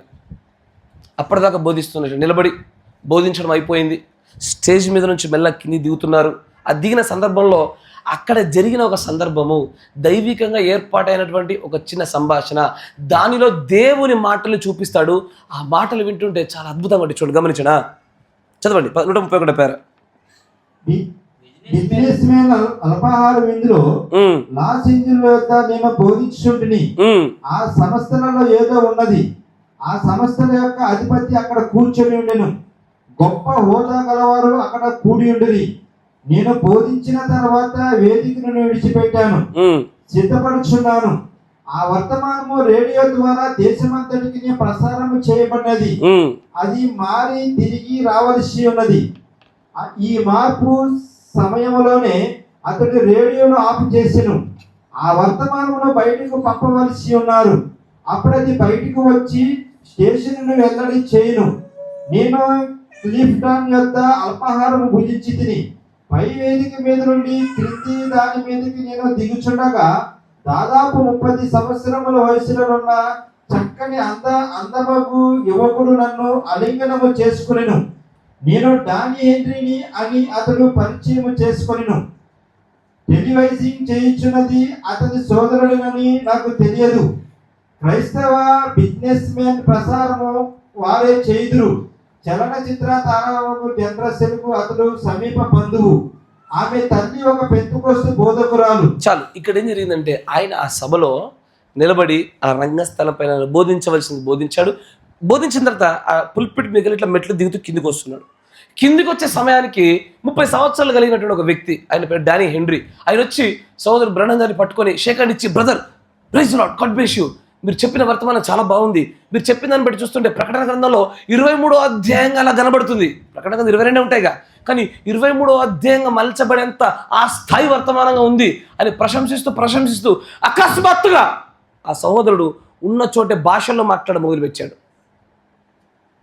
వచ్చి ప్రశంసించి మెచ్చుకొని కంగ్రాచులేషన్స్ చెప్పి స్తోత్రాలు చెప్పి షేక్ హ్యాండ్ ఇచ్చినటువంటి ఆ సహోదరుడు తనకు తెలియకుండానే అకస్మాత్తుగా తన భాషల్లో మాట్లాడడం మొదలుపెట్టాడు. ఆ భాషల్లో మాట్లాడినటువంటి ఆ వ్యక్తి తనకు యాక్చువల్గా అది ఏ భాషో తెలియదు, కానీ చుట్టుపక్కల ఉన్నటువంటి కొంతమంది వ్యక్తులు ఇది ఫ్రెంచ్ భాష అని చెప్పారు. అసలు ఆ ఫ్రెంచ్ భాష అనేది ఆ సహోదరుడికి రాదు. భాషల్లో మాట్లాడడం అంటే అదే, భాషల్లో మాట్లాడడం అంటే ఇది కాదు. భాషల్లో మాట్లాడడం అంటే ఏదో ఒక భాషలో ఇతనికి తెలియని భాష మాట్లాడాలి, దానికి అర్థం చెప్పారు ఎవరో ఒకరు ఉండాలి. అక్కడ పౌలు గారు పెట్టినటువంటి ఖచ్చితమైన సూత్రం అది. అక్కడ ఆ ఫ్రెంచ్ భాష తెలిసిన వారు ఆ డానీ హెన్రీ అనేటువంటి సహోదరుడు గుండా దేవుడు మాట్లాడింపజేసినటువంటి ఆ మాటలకు వాళ్ళు వెంటనే అర్థం చెప్తూ అక్కడ ఉన్న కొంతమంది వ్యక్తులు వెంట ఏం చెప్పాడని రాస్తున్నారు. వాళ్ళు రాసుకున్నటువంటి ఆ మాటను ఆ రాసిన వ్యక్తి దగ్గర ఆ పేపర్ను అక్కడ ఉన్నటువంటి సహోదరుడు బ్రహ్నం గారు తీసుకున్నారు. ఏంది భాషలో మాట్లాడారు, ఏమై ఉండొచ్చు, ఎందుకంటే ఫ్రెంచ్ సహోదరుడికి కూడా రాదు, ఎవరికి రాదు. అక్కడ దేవుడు ఏం చెప్పాడా అని చూస్తూ ముందుకు వస్తుంటే అక్కడ గమనించండి. అయ్యా 134 పేర చూడండి, 34 చదవండి. ఆ మూలన కూర్చొని ఉన్న వ్యక్తి లేచి, అది నిజమేనని నేను కూడా దానిని రాసి ఉన్నాను, అది ఫ్రెంచ్ భాష అని అతడు చెప్పాను. మూలన మరొక వ్యక్తి కూడా అతను చెప్పబడిన దాన్ని ఆ ఇంటర్ప్రిటేషన్ అంటే అర్థం చెప్పబడిన దాన్ని ఒక పేపర్ మీద రాశాడు. ఆ భాషల్లో మాట్లాడినటువంటి ఆ డానీ హెన్రీ అనే అబ్బాయి చెప్పిందని మరొకరు మూలలో ఉండి రాస్తూ వచ్చారు. చదవండి. బాగా వెనుక ఆ భాగంలో కూర్చుని ఉన్న అందమగు వ్యక్తి తాను రాసిన దానిని సరిచూసుకొని చూడెను. అతనికి చక్కని జుట్టున్నది, గోడ కానుకుని నిలబడి ఉండెను. ముందుకు వచ్చి ఈ చెప్పిన దానితో తాను రాసినది పోల్చి చూసుకుని చూడెను. ఎవరైతే చెప్పారో అక్కడ 2-3 రాసుకున్నారు ఈ నోట్స్ ని, వాటన్నిటిని సరి చూసుకుంటున్నారు, సరిగ్గా రాసుకున్నా లేదా అని చూస్తున్నారు. ఇంతకీ ఆ మంచి జుట్టు కలిగినటువంటి వ్యక్తి దగ్గర చూసి కంపేర్ చేసుకుంటున్నాడు, ఈయన ఎందుకు ఇట్లా చేసుకుంటున్నాడు, ఈయన ఎవరబ్బా అని చూస్తుంటే ఐక్యరాజ్య సమితిలో రకరకాల దేశాల నుంచి మాట్లాడేటప్పుడు వారి భాషను తర్జమా చేయడానికి తర్జమాదారులు చాలా మంది ఉంటారు. అక్కడ చాలా మంది తర్జమాదారులు ఉంటారు. ఐక్యరాజ్య సమితిలో పనిచేసే ఒక తర్జమాదారుడు ఎవరు, ఫ్రెంచ్ భాషనే తర్జమా చేసేటువంటి వ్యక్తి అక్కడ ఉన్నాడు. ఆ సమయంలో ఆయన రాసినటువంటి ఆ రాతను బ్రహ్నం గారు తీసుకొని ఇప్పుడు చదువుతున్నాడు. అక్కడ చూడండి 135వ పేజ్ 35వ పేరాలో చూడండి. దీనిని నేను చదివాను, ఆ, చదివేదని వినండి. ఆయన ఏమని రాసుకున్నాడు చూడండి. ఆయన రాసుకున్న రాత చూడండి ఏమంటాడు. విక్టర్ లాట్యూక్స్ అను నేను, ఆయన పేరు విక్టర్ లే డూస్ అనేటువంటి నేను పూర్తిగా పెంచి రక్తము కలిగిన వాడిని, ఉమ్, తిరిగి జన్మించిన క్రైస్తవుడును, ఉమ్, పరిశుద్ధాత్మతో నింపబడి ఉన్నాను. తను రాసుకున్నాడు ఆ మాట అంతా. నా అడ్రస్ ఇది, um, 809 um, north king road, Los Angeles లో 46. నేను బేతేల్ ఆలయమునకు హాజరవుచున్నాను. తర్వాత కాలంలో ఎప్పుడైనా దానికి చదివినప్పుడు ఎక్కడ ఎప్పుడు జరిగింది ఎలా జరిగింది రాసుకోవడం కోసం ఈ వివరణ అంతా రాసుకున్నాడు ఆయన. అసలైన సమాచారం 136 నుంచి స్టార్ట్ అయితే చూడండి. ఆయన అంటాడు దానికి 46. 136. అతడు రాసినది ఇట్లున్నది. ఏం రాయబడింది అంటే ఏంటి? ఆ డానీ హెండ్రీ అనే వ్యక్తి గుండా ఆ వర్తమానం అయిపోయి ఆ పుల్పిడి దిగుచుండగా ప్రభు ఒక భాష మూలంగా ఒక భాషలాగా అతనితో మాట్లాడింపజేసిన దాంట్లో ఉన్న సమాచారం ఏంటో చూడండి. ఇదిగో ఇలాగున్నది అంటూ మొదలు పెడతాం చూడండి. నీవు ఇరుకు మార్గములను ఎన్నుకుంటివి. అయ్యా నా మాట జాగ్రత్త, ట్రస్ట్ మీ. ఇది భాష గుండా ఒక వ్యక్తి గుండా it is thus saith the Lord. ఇప్పుడు డానీ హెండ్రీ వచ్చి బండంగారు ఏదండి నువ్వు నా ఇరుకు మార్గం ఎన్నుకున్నావు అంటాడా? అయ్యా నా ఇరుకు మార్గం ఎన్నుకున్నావు అనేది డానీ హెండ్రీ మార్గం అది కాదు. మీరు ఇప్పుడు వింటున్న ఈ మాట ఈ కాలంలో 60 సంవత్సరాల కింద వచ్చిన దస్ సెయిత్ ద లార్డ్ని వింటున్నారు. యెహోవా ఇలాగు సెలవిచ్చి ఉన్న మాట వింటున్నారు మీరు ఇప్పుడు. ఆయన అంటాడు ఏమని? దేవుడే నేరుగా పలికిన మాట. ఏమంటాడు తెలుసా? నీవు because thou hast chosen the narrow path, నీవు నా ఇరుకు మార్గాన్ని ఎన్నుకున్నావు. అది కఠినమగు మార్గము. ఇది కష్టమే నాకు తెలుసు. దేవుని కొరకు జీవితకాలం సగం జీవితం బతకడం కష్టమని నాకు కూడా తెలుసు. నాకు తెలుసు. అది విన్నప్పుడు నాకే మతి భ్రమించింది. ఏంది ఇది? ఎట్లా జరుగుతుంది? ఏమవుతుంది? నాకు తెలియదు. 3 పిల్లలు ఎట్లా బతుకుతారు నాకు తెలియదు. ప్రభువే కాపాడాలా నాకు తెలియదు. I don't know. నాకు తెలుసు. సహోదరుడు బ్రహ్మం గారు కూడా ఆయన తనకు అప్పటికే బిజినెస్ మెన్ ఫుల్ గాస్పెల్ వాళ్ళు చాలా చోట్లకి పిలుస్తున్నారు. 3వ విడుపు వర్తమానం చెప్తున్నామా ప్రజలు వెళ్ళిపోతున్నారు, ఎవరు ఉండట్లే. అదే మొదటి విడుపు 2వ విడుపు చెప్తున్నామా లక్షల మంది వస్తున్నారు. విపరీతమైన డబ్బు వస్తుంది, విపరీతమైనటువంటి మనీ ఆర్డర్లు వస్తున్నాయి. ఎక్కడ పెడితే అక్కడ కూటమిలకు రమ్మని పిలుపులు వస్తున్నాయి. 3వ విడుపు వర్తమానం చెప్పావా ఎవడు వస్తలేడు, లేఖలు అయిపోతున్నాయి, సగం అయిపోతుంది. కానీ అయినా సరే ఆ సమయంలో సహోదరు బ్రహ్మం గారు 63లో చెప్పిన మాట ఇది. 63లో 3వ విడుపు వర్తమానం ప్రారంభమైనటువంటి కాలంలో చెప్తున్న మాట. దేవుడు అన్నాడు, నీవు నా ఇరుకు మార్గాన్ని ఎన్నుకున్నావు. నువ్వు డబ్బును వెంబడించలే, నీ వెంబడి పడుతున్న అక్కడ ప్రజల్ని గొప్ప సమూహాన్ని వెంబడించలే, నేను కూటములకు పిలుస్తూ నేను గౌరవిస్తున్న వారిని వెంబడించలే. నీవు నా డబ్బులు లేకపోయినా పర్వాలేదు, ప్రజలు లేకపోయినా పర్వాలేదు, ప్రభు యొక్క చిత్తాన్ని నెరవేర్చాలా, ప్రభు కోసమైనటువంటి ఆ ఇరుకు మార్గంలో ప్రవేశించాలని నిర్ణయం తీసుకున్నటువంటి ఆ సహోదరుడితో దేవుడు మాట్లాడుతాడు. నీవు నా ఇరుకు మార్గాన్ని ఎన్నుకున్నావు. నాకు తెలుసు దిస్ ఈజ్ ద హార్డర్ వే, ఇది కఠినమైన మార్గం అని నాకు తెలుసు. నీ స్వంత ఏర్పాటుతో దానిలో నీవు నడిచితివి. ఏంటండి అయ్యా? ప్రభువు కోసమైన ఉపద్రవము, ప్రభువు కోసమైన కరువు, ప్రభువు కోసమైన కష్టము, ప్రభువు కోసమైన వస్త్రహీనత, ఇది మన సొంత నిర్ణయంలో నుంచే ఎన్నుకోవాలి. అదేదో ప్రభువు కష్టం ఇచ్చినప్పుడు నష్టం ఇచ్చినప్పుడు చూసుకుందాంలే అని దేవుడిస్తే చూసుకుందాం అనుకునేది కాదు. నీ అంతటా నువ్వు you have to choose your self. నీవే ఇరుకైన మార్గాన్ని ఎన్నుకోవాలా. చాలా మంది ఎట్లా చూస్తారంటే పేదరికం దేవుడు మీద పడేస్తే భరించుకుంటూ ప్రభు ఇచ్చాడు కాబట్టి పేదరికంలో ఉన్నామంటారు. ఈ మూర్ఖత. No no no. ఇరుకు మార్గాన్ని ఎన్నుకొని ఇరుకు మార్గంలో నడవలసింది మనము. ఆయన అంటాడు యూ హ్యావ్ చూసెన్ ఇట్. నువ్వెన్నుకున్నావు, నేను ముందు పెట్టాను అంతే, కానీ ఎన్నుకున్నది నీవే అంటున్నాడు దేవుడు. బ్రహ్మం గారితో మాట్లాడుతున్నమాట. నువ్వెన్నుకున్నావు. నాకు అప్పుడు అనిపించింది, అచ్చా ఇరుకు మార్గాన్ని మనం ఎన్నుకోవాలా. నా ముందు పెట్టబడుతుంది ఏమని? ఒకప్పుడు ఇట్లాగే మా ఇంట్లో విపరీతమైన అప్పులు ఉన్నటువంటి సందర్భంలో ఉన్నప్పుడు నేను అయ్యగారు కూర్చోబెట్టి అడిగా, అయ్యా అప్పుల బాధ మరి విపరీతం అయిపోయింది, అసలు తట్టుకోలేకపోతున్నాం మేము. అబ్రాడ్కి వెళ్ళి కొంత సంపాదించుకొని వచ్చి తర్వాత ఇది అన్నీ తీర్చేద్దాం అనుకుంటాను. డబ్బు సంపాదించిన కోరిక లేదు, కానీ అప్పులు మాత్రమే తీరుద్దాం అనుకున్నాను. సరే అన్నాడు మొదట్లో, ఎందుకంటే నేను ఏమంటానని. తర్వాత నాకు డౌట్ వచ్చింది, నిజం చెప్పండి దేవుడు నడిపింపుని బట్టి లేఖన ప్రకారంగా చెప్పండి నాకు. అప్పుడు ఆయన ఒకటే మాట అన్నాడు, లూకాసు వార్తలో మాట చూపించి, ఒక దూర ప్రాంతానికి వెళ్ళి కొంత సంపాదించుకొని లాభం చూద్దామని అనుకుని వారలారా మీ జీవం ఏ పాటిది, నీటి బుడగ వంటి జీవితము అన్నాడు ఆయన. ఇదే మాట చూపించాడు. నేను అనుకున్నాను, సరే చేస్తే 2 జాబులు 3 జాబులు అయినా చేద్దాం, అప్పులు ఇప్పుడు కాబట్టి ఇంకొక 10 సంవత్సరాల తర్వాత తీర్చుకుందాము, కానీ ఈ ఇరుకు మార్గాన్ని ఎన్నుకోవాలా. ఆ ఇరుకు మార్గాన్ని ఆ రోజున ఎన్నుకోకపోయి ఉంటే ఈ రోజు ఇక్కడ నిలబడకపోయేవాడిని, నేను ఈ పులిపిడి దగ్గర ఉండకపోయేవాడిని. ఆ విషయంలో దేవుడు కాపర్ని చాలా కరెక్ట్ అయినటువంటి రీతిలో వాడుకున్నాడు. అక్కడ సరైన నిర్ణయాలు చెప్పించాడు నాతో. కానీ నేను అడిగితే చెప్పాడు ఆయన, ఏమని? నిజం చెప్పండి, నేనేమనుకుంటా అని చెప్పి మన నా మొహం మీద వద్దు, లేఖనం చెప్పించి చేయాలా వద్దని అడగాలి అంతే. అప్పుడు ఆయన చెప్పిన మాట అది, ఏమని?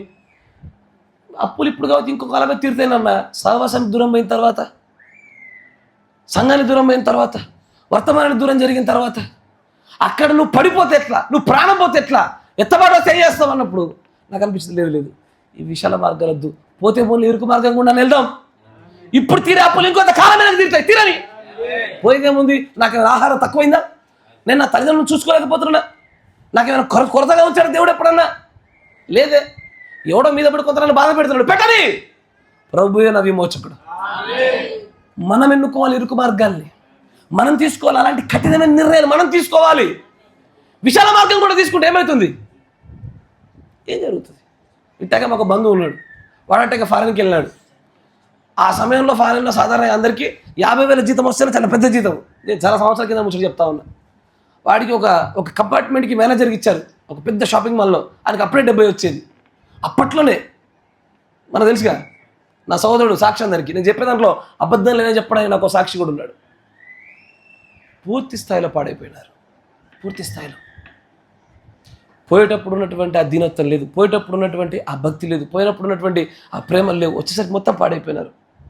నాకు అప్పుడు అనిపించింది, ప్రభువా ఈ ఇరుకు మార్గాన్ని ఎన్నుకున్నట్టు కావలసిన ఆత్మ నడిపించుకున్నందుకు నీకు వందనాలయ్యా. మనం ఎన్నుకోవాలా ఇరుకు మార్గాల్ని? విశాల మార్గం నుంచి ప్రతి ఒక్కరు వెళ్తాడు. You have to choose a narrow path. ఆ ఇరుకు మార్గాన్ని ఎన్నుకోవాల్సిందే మనం.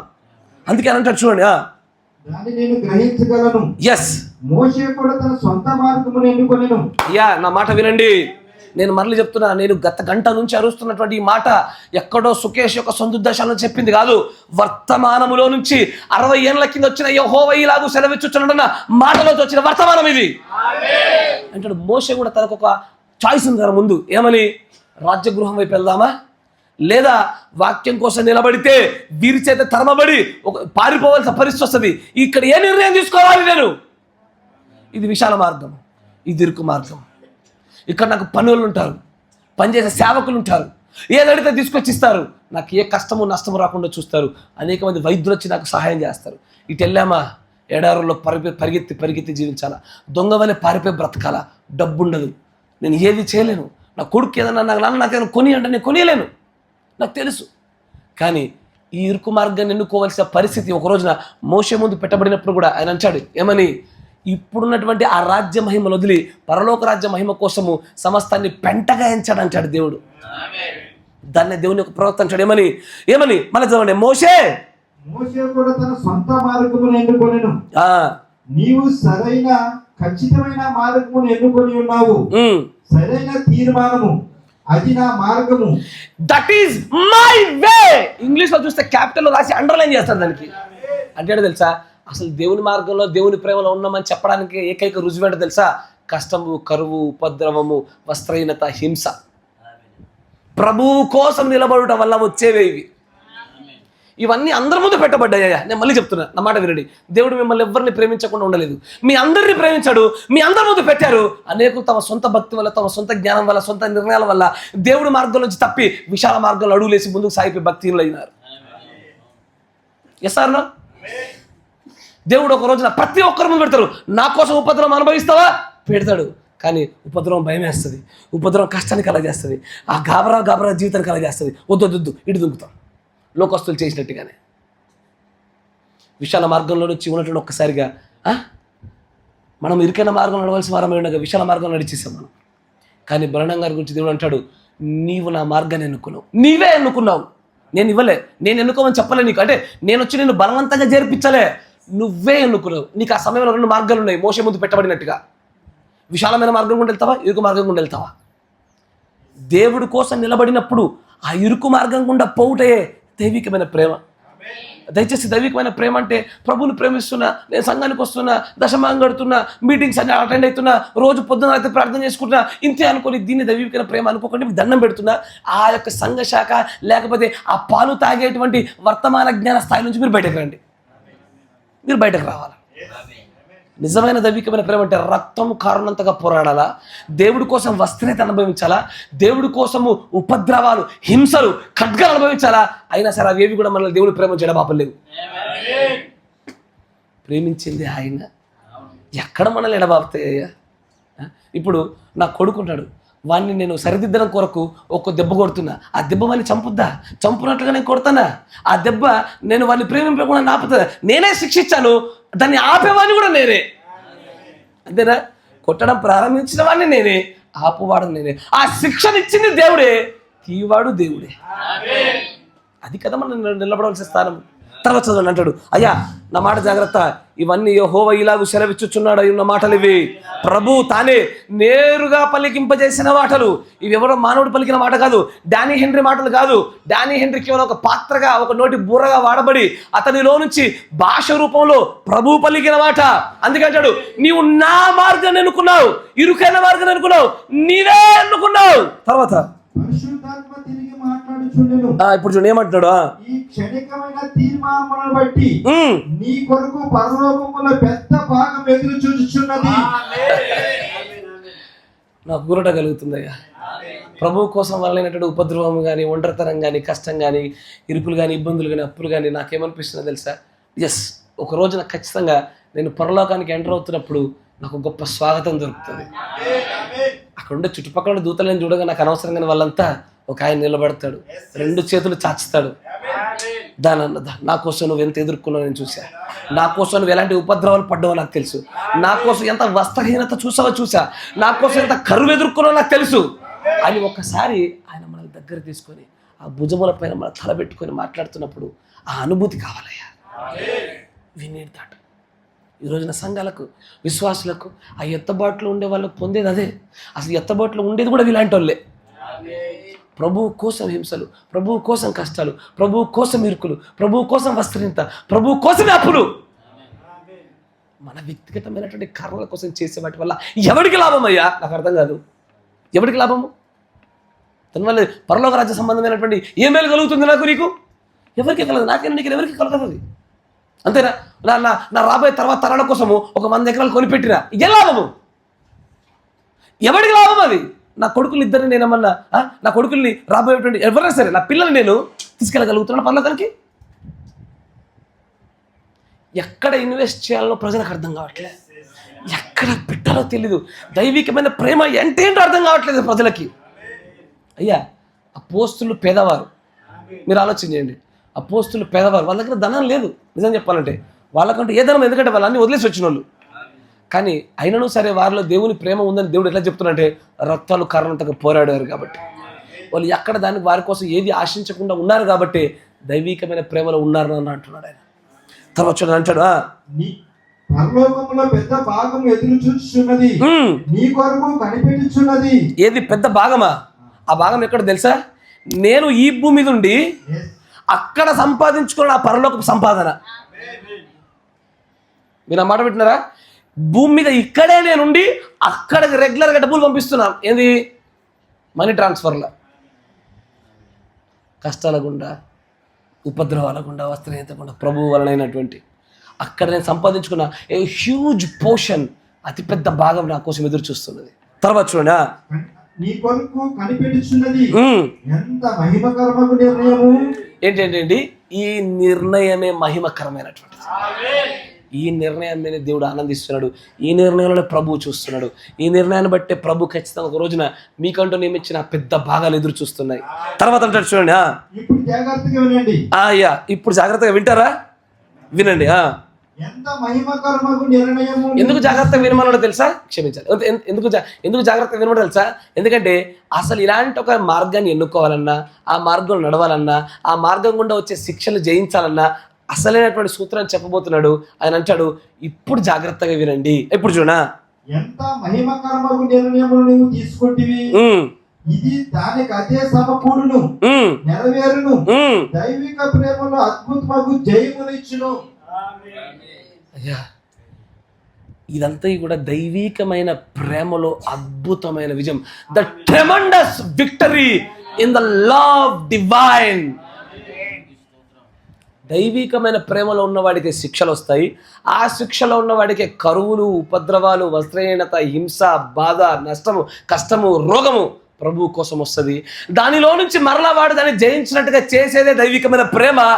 ఒక దినాన్న వాడి పక్షాన్నే దేవుడు విజ్ఞాపన చేస్తాడు. ఎవడి కోసం చేయడైనా ప్రభు కోసం ఎవడైతే నిజంగా ఈ శిక్షను ఎదుర్కొంటున్నాడో వారికే ఆయన విజ్ఞాపన చేసేది. ఒక రోజున మీరు అందుకే రోమపత్ర చేయించిన వారినే ఆ విజ్ఞాపన గుండా నీతిమంతులను తీర్చేది కూడా వాళ్ళనే. ఇది దైవికమైన ప్రేమ. దైవికమైన ప్రేమలో ఇప్పుడు మీ పిల్లల్ని మీరు ప్రేమిస్తున్నారు, ప్రతిరోజు వాళ్ళకి శిక్షణ ఇస్తున్నారా? శిక్షణనిస్తూ శిక్షిస్తున్నారు. కరెక్టేనా? శిక్షిస్తూ శిక్షణ ఇస్తున్నారు. మరి దైవికమైన ప్రేమలో నేను నీ ఉన్నావని చెప్పడానికి నీ శిక్ష ఏది, నీ శిక్షణ ఏది? ఇవి లేకుండా దైవికమైన ప్రేమలో ఉన్నామని మాత్రము మీరు అనుకోబాకండి. దయచేసి తొందరగా దైవికమైన ప్రేమలోకి మిమ్మల్ని మీరు మలుచుకోండి, ప్రవేశించండి, ప్రయాణించండి. దేవుడు మళ్ళీ దీవించును గాక. God bless you. మోకరించండి, ప్రార్థన చేసుకోండి.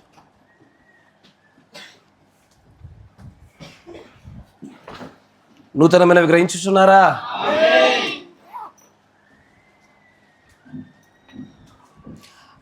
ఆ ఖాళీలో నిలబడిన వర్తమానం దయచేసి చదవండి మరొకసారి. నాకు ఆ మాట వింటున్నప్పుడల్లా కూడా చాలా విషయాలలోనయ్యా, నా మాట వినండి జాగ్రత్తగా. చాలా విషయాలలో కూడా కొన్ని గత జీవితాల్లో మన జీవితాలు చూసుకుంటుంటే ఎక్కడెక్కడో చచ్చిపోవాల్సినటువంటి వారము ఆయన దైవికమైన ప్రేమ వల్ల బ్రతికించబడ్డాం. మనందరి జీవితాల్లో కరువులు వచ్చాయి, ఉపద్రవాలు వచ్చాయి, వస్త్రహీనతలు వచ్చాయి, నిజంగానే హింసలు వచ్చాయి, బాధలు వచ్చాయి. వాటన్నిటి కూడా మనల్ని ఇప్పటి వరకు జయింపజేసి ఈ రోజున నిలబెట్టింది ఆయన దైవికమైన ప్రేమేనయ్యా. ఆయన మన పైన చూపుతున్నాడు కానీ మనం ఆయన పట్ల చూపించలేకపోతున్నాం. మనం చూపుటకు గల ఏకైక సూచన రుజువు ఇదిగో ఈ శిక్షలో నుంచి బయటకు వచ్చుటకే. ఆ శిక్షను కోరుకోవాలి, నీవే ఇరుకు మార్గాన్ని ఎన్నుకోవాలి. You have to choose your self. నీవు ప్రభు కోసం ఉపద్రవాన్ని ఎన్నుకో, నీవు ప్రభు కోసం వస్త్రహీనతను ఎన్నిక చేసుకో, నువ్వు ప్రభు కోసం హింసను అనుభవించాలా. ప్రభు కోసమైనటువంటి వాటిల్లో మనం ఎన్నుకున్నట్టు అంటాడు దేవుడు. ప్రవక్తని అంటున్నాడయ్యా, నీవెన్నుకున్నావు ఈ మార్గాన్ని. ఇది ద గ్లోరియస్ డిసిజన్ అంటాడు. అంటే మహత్తరమైన నిర్ణయం అని అంటున్నాడు ఆయన. ఆ నిర్ణయాన్ని ఈరోజు నువ్వు నేను తీసుకోవాలి. మోకరించండి, ప్రార్థన చేసుకుందాం. ప్రతి ఒక్కరు మోకరించండి, చేతులు పైకెత్తండి. మీ పిల్లలకు మీరు మాదిరిగా ఉండడం కొరకు మీరు చేస్తున్న దాన్ని బట్టి మీ పిల్లలు చేస్తారు. జాగ్రత్త. స్తోత్రం, స్తోత్రం, స్తోత్రం, స్తోత్రం, స్తోత్రం, స్తోత్రం, స్తోత్రం. మన మధ్యలో ఉన్న సహోదరులు వసంత్ కుమార్ గారు ప్రార్థన చేస్తారు. పరిశుద్ధుడా, మహోన్నతుడా, మహాగరుడా, సర్వాధికారి యేసయ్యానికి స్తోత్రములు చెల్లిస్తూ ఉన్నాము. ఇదిగో ప్రభా నాయన, మీ దాసులు నిలబెట్టి ప్రభా మాతో మాట్లాడి ఉన్నారనంటే ఇదిగో నీ ఏర్పాట్లు ఉన్నటువంటి వారితోనే మాత్రమే నాయన ఇదిగో ఇలాంటి విషయాలు మాట్లాడగలవు. ఓ ప్రభా నీ స్తోత్రములు చేస్తున్నా ప్రభా నాయన. ఇదిగో దైవికమైనటువంటి ప్రేమతో నాయన మాతో మాట్లాడుచున్నందుకు నీకు స్తోత్రములు చెల్లిస్తూ ఉన్నాం. ఇదిగో ప్రభా నీకు స్తుతి వందనాలు, స్తోత్రం. ఆ కొరకు ప్రభా నాయన నీ కుమారుని ప్రభా పంపించి ఇదిగో ప్రభా నాయన ఆ ప్రాణములను పెట్టినటువంటి గొప్ప ప్రేమ ఉన్నది. ఇదిగో వాటన్నిటిని నాయన ఇదిగో కుమారుని ఇచ్చి ఉండగా ప్రభా నాయన ఇదిగో ఈ భూ సంబంధమైనటువంటి వాటిని ఇవ్వాలని. ఓ ప్రభా నీ స్తోత్రములు చెల్లిస్తున్నాం. నిజముగా మా ఎడల నీకు ఉన్నటువంటి మేమంటూ ప్రేమింపక మునిపే ప్రభు మమ్మల్ని ప్రేమించినటువంటి దేవుడు. ఇదిగో మమ్మల్ని పిలిచావు నీ సంకల్పము చొప్పున. ఇదిగో మమ్మల్ని ఎన్నుకున్నావు. ఇదిగో ఎవరిని ప్రభుని ఎన్నుకున్నావో వారిని నీతిమంతులుగా తీర్చేవని మేము నమ్ముచున్నాం. ఇదిగో ఎవరిని నీతిమంతులుగా తీర్చేవో ప్రభునైనా వారినే ప్రభు మహిమపరుస్తానని అంటున్నావు. ఇదిగో ఆ మహిమకరమైనటువంటిది ఆ నిర్ణయములను తీసుకోమంటున్నావు ప్రభా. ఇదిగో దేవా, అది ఎలాంటి నిర్ణయం అయి ఉన్నది ప్రభునైనా అది మా అంతటిగా మేమే తీసుకోవాల్సినటువంటి నిర్ణయం మాట్లాడి ఉన్నావు. ఓ ప్రభా నీ స్తోత్రములు చెల్లిస్తున్నాం ప్రభా. నిజంగా నీ ప్రేమలో ప్రభా మేము ఏమై ఉన్నామో గుర్తెరిగే భాగ్యం దయచేయండి. ఇదిగో ప్రభునైనా కరువైనను, ఖడ్గమైనను, ఉపద్రవమైనను, ఇదిగో ప్రభునైనా శ్రమైనను, హింసైనను, మరి ఏదైనను ప్రభునైనా నీ ప్రేమ నుంచి ఎడబాపుదని అంటున్నా ప్రభా. ఇదిగో దేవునైనా ఇదిగో మేము చెప్పగలుగుచున్నామని అంటే ప్రభు మొదటిగా నువ్వు మమ్మల్ని ప్రేమించేవని మేము నమ్ముచు ఉన్నాం ప్రభా. నువ్వు ప్రేమించావు కాబట్టి ఇదిగో ఈ రోజున సజీవముగా ఇక్కడ ఉన్నాం ప్రభా. ఇదిగో నువ్వు ఎన్నుకున్నావు కాబట్టినే ప్రభునైనా ఈ యొక్క జనాంగంలో మేము పుట్టి ఉన్నాం ప్రభా. ఇదిగో దేవుని చెల్లిస్తున్నాం, సహాయం దయచేయండి. ఇదిగో ప్రభునైనా ఇదిగో నీ యొక్క ప్రేమలోనే సమస్తము నాయన జయించగలిగినటువంటి ఆ స్థితిని ఉంచి ఉన్నావు ప్రభా. సహాయం దయచేయండి. ఇదిగో ప్రభు ఎన్ని సంభవించినప్పుడు ప్రభునైనా ఇదిగో ప్రభునైనా తండ్రి శిక్షింపమైనటువంటి వాడు ఎవడున్నాడు? ఇదిగో ప్రభునైనా మీ తండ్రి యొక్క శిక్షలోను, ప్రేమలోను, గద్దింపులోను ప్రభునైనా అసలు దానిని తృణీకరించొద్దు అంటున్నావు ప్రభా. స్తోత్రములు చెల్లిస్తున్నా ప్రభునైనా. ఇదిగో చిన్న చిన్న గద్దింపులకే ప్రభునైనా ఇదిగో సనిగేటువంటి వారము, గునిగేటువంటి వారము ప్రభునైనా ఇదిగో నాయన ఏదేదో మాట్లాడేటువంటి వారము, ఏదేదో ఆలోచించేటువంటి వారము ప్రభునైనా ఇదిగో ప్రభు నీ శిక్షలో ఉన్నామని, ఇదిగో ప్రభు నీ ప్రేమలో ఉన్నామని, ఇదిగో ప్రభు నీ గద్దింపులో ఉన్నామని, ఇదిగో నువ్వు ప్రేమించినటువంటి వారికి ఎన్ని జరుగుతాయని ఆయన నీ ప్రవక్త వారు నీ లేఖనముల ద్వారా నిరూపిస్తూ ఉన్నావు. ఓ ప్రభా నీ స్తోత్రములు చెల్లిస్తున్నాము దేవా. ఇదిగో ప్రభు నాయన సత్యం బహు దూరముగా ఉన్నావు, అది బహు లోతుగా ఉంటుందన్నావు ప్రభునైనా. ఇదిగో ప్రభు అదైతే నాయన నేర్చుకునే పసిబాలులకు ప్రభునైనా అతి సమీపముగా వారిలో ఉంటుందని అన్నావు ప్రభా. ఇది ఎవరో ఏదో చెప్పాలని ప్రభా చెప్పగలిగేటువంటి వర్తమానములు కావయ్యాయి. ఇదిగో ప్రభునైనా పరలోకముల నుంచి నువ్వు బయలుపరిస్తేనే ప్రభా ఇదిగోనైనా అది మాకు ఎన్నుకోబడినటువంటి వారి కొరకు నువ్వు ఉంచినందుకు నీ స్తోత్రములు చెల్లిస్తున్నావయ్యా. సహాయమును దయచేయండి ప్రభునైనా.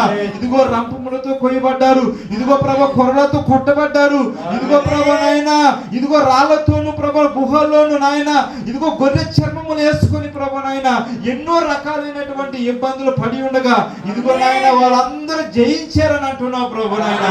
ఇదిగో ప్రభునైనా మేము కూడా ప్రభునైనా ప్రస్తుత కాలంలో ఉన్నటువంటి ప్రభునైనా ఇదిగో ఈ శ్రమల నుంచి ప్రభునైనా మేమందరము కూడా జయం పొందడానికి సహాయం దయచేయండి. ఇదిగో ప్రభు మరి ముఖ్యంగా నాయన మాలోకి ఏ రకమైనటువంటి కరువు వస్తున్నదో ప్రభునైనా, ఏ రకమైనటువంటి ఉపద్రవం వస్తున్నదో ప్రభా, ఏ రకమైనటువంటి వస్త్రహీనత వస్తున్నదో ప్రభునైనా ఒక్కసారి మమ్మల్ని మేము పరిశీలించుకుని కృపాబాయుడు దయచేయండి. ఇదిగో ప్రభునైనా ఇదిగో సమస్తం అమ్మినైనా నీ పాదలద్ద పెట్టి ఇదిగో నేను ఎన్నో మార్లు చదివి ఉన్నాము కానీ ఇదిగో దానిలో నుంచి వస్తున్నటువంటి ఆ మహిమకరమైనటువంటి నిర్ణయం ఏమై ఉన్నదో ప్రభునైనా సహాయం ఇచ్చే ప్రభా. ఇదిగో మాలో అలాంటి ఒక హృదయంలో ఆ ప్రేరేపణ మీరు కలిగించండి ప్రభా. ఇదిగో దేవనైనా అది దేని ద్వారా కలిగేది కాదు కానీ నీ అంతటి నీవేనైనా నిర్ణయం తీసుకోవాలంటున్నావు ప్రభు. ఓ మోషే ఆ విధంగా తీసుకున్నారంటున్నావు ప్రభునైనా. ఇదిగో ఎందరో ప్రవక్తలు ఆ విధంగానే తీసుకున్నారంటున్నావు ప్రభునైనా. స్తోత్రములు చెల్లిస్తూ ఉన్నాము. ఇదిగో ప్రభునైనా ఇదిగో మమ్మల్ని ప్రేమించావు ప్రభునైనా. ఇదిగో నువ్వు లోకముని ఎంతో ప్రేమించావు ప్రభునైనా. కానీ ఇదిగో దైవికమైనటువంటి ప్రేమ ఇదిగో నాయన ఎన్నుకోబడినటువంటి ప్రేమనైనా నీతిమంతులుగా తీర్చబడినటువంటి ఆ ప్రేమ ప్రభా ఇదిగో మహిమకరమైనటువంటి ఆ ప్రేమనైనా కేవలం నీ భార్య ద్వారానే నువ్వు కోరుకుంటున్నందుకు నీకు స్తోత్రములు చెల్లిస్తున్నావు ప్రభా. సహాయం దయచేయండి ప్రభునైనా. ఒకరు రావాలంటే దాంట్లోకి రాలేరంటున్నావు, ఒకరు పోవాలంటే దాని నుంచి పోలేరంటున్నావు ప్రభునైనా. ఓ ప్రభు వీటన్నిటిని ప్రభునైనా మేము ఏదైతే మా ఆత్మీయమైనటువంటి మతిపరుపు ఉన్నదో ప్రభునైనా ఇదిగో ఆ యొక్క నిజమైనటువంటి ఆ జ్ఞానములోనికి, నిజమైనటువంటి ఆ వెలుగులోనికి చూసేటువంటి లేఖనముల బట్టి, వర్తమానముల బట్టి నీకు స్తోత్రములు చెల్లిస్తూ ఉన్నాము. ఓ ప్రభు సహాయం దయచేయండి. ఇదిగో నాయన మీ దాసులను ఒకసారి జ్ఞాపకం చేసుకోనండి. నిజంగా మా ప్రార్థనలు ఎప్పుడు నిష్ఫలము కాలేదు ప్రభా. ఇదిగో మాకు ఎప్పుడు సమాధానం ఇవ్వకుండా ఉండలేదు ప్రభా. ఇదిగో మేము కాదు కదా ప్రార్థన చేసేది, మా ఎడల నువ్వే ఉండి విజ్ఞాపన చేయించున్నావు. ఇదిగో యుద్ధముకి ఎలాగ ప్రార్థన చేయాలో మాకు తెలవదన్నా ప్రభా నాయన. ఇదిగో నాయన ఆత్మీయ మా పక్షమున విజ్ఞాపన చేస్తున్నావు. ఇదిగో నాయన ఎన్నుకోబడిన వారి పక్షమున నీ ఆత్మ విజ్ఞాపన చేస్తున్నాను నీ దాసుడు సెలవిస్తున్నాను ప్రభా. సహాయం దయచేయండి ప్రభా నాయన. నీ కృప చూపించండి ప్రభా. ఇదిగో నీ దైవికమైనటువంటి ప్రేమను చూపించండి ప్రభా నాయన. ఇదిగో నువ్వు చూపిస్తున్నావు ప్రభా, దాన్ని మేము గ్రహించే కృపాభాగ్యం దయచేయండి ప్రభా నాయన. ఓ దేవునాయన ఇంకా అనేక మంది దీంట్లోకి జన్మించవలసినటువంటి వారు ఉండగా ఒక్కసారి జ్ఞాపకం చేసుకున్నాము దేవా. ఓ దేవానికి స్తోత్రములు స్తోత్రములు చెల్లిస్తున్నాం. మీరే తోడుకుండి నడిపించండి ప్రభునైనా. ఇంకా మీ దాసులు ప్రభునైనా ఆ పేజీలు తిప్పుతూ ఉండగా ఇదిగో ప్రవక్త దగ్గరికి ఆ పరిశుద్ధాత్మ ఏ విధముగా నాయన ఆ ద్వారము గుండా కిటికీలు గుండా ఏ విధముగా వచ్చి ప్రభునైన ఏ విధమైనటువంటి ఆ యొక్క వర్తమానములను సరి చేయబడి ఉన్నదో ప్రభునైనా నిజముగా నాయన మీ దాసుల ద్వారా మీరు మాట్లాడండి దేవా. ఇదిగో అతను సిద్ధపరిచి ఉండగా, ఇదిగో ప్రవర్తన రాసుకొని ఉండగా, ఇదిగో ప్రవర్తనను పోల్చి చూచి ఉండగా ప్రభునైనా ఇదిగో నాయన నీ పరిశుద్ధాత్మని యొక్క ప్రత్యక్షతను దయచేయమని అడుగుతున్నాము. ఓ ప్రభునైనా అది అనేక మంది ఆహారముగాను అనేక మందికి వెలుగునిచ్చినదిగా ఉన్నది కనుక ప్రభునైనా మాకు సరైనటువంటిది నాయన ఆ పరలోకంలో తెరవబడినటువంటి ఆ వర్తమానమును మాకు అందించమని అడుగుతున్నాము. ఆ ఆహారాన్ని అందించమని మేము అడుగుతున్నాం ప్రభునైనా. ఇదిగో ప్రభు మాలో ఏ మంచి లేదు ప్రభా, ఇదిగో మాలో ఏ నీతి లేదు ప్రభా, ఇదిగో మాలో ఏ భక్తి లేదు ప్రభునైనా. మేము ఇంకా పడిపో ఉండగానే నాయన నీ యొక్క ప్రేమను బట్టి నీకు స్తోత్రములు చెల్లిస్తున్నాం నాయన. ఇదిగో ఇలాంటి ఒక వాక్యము రాని ఎడలా మేమేమో విధమో ప్రభునైనా, ఇదిగో మేము ఎక్కడ ఉందమో ప్రభునైనా మా కొరకే మాకు మేలు కలుగుట కొరకే నాయన సమస్తం సమకూడి జరిగించున్నాం ప్రభు. ఈ సాక్ష్యములను బట్టి మా మధ్యన ఉన్నామని మేము నమ్ముచున్నాం.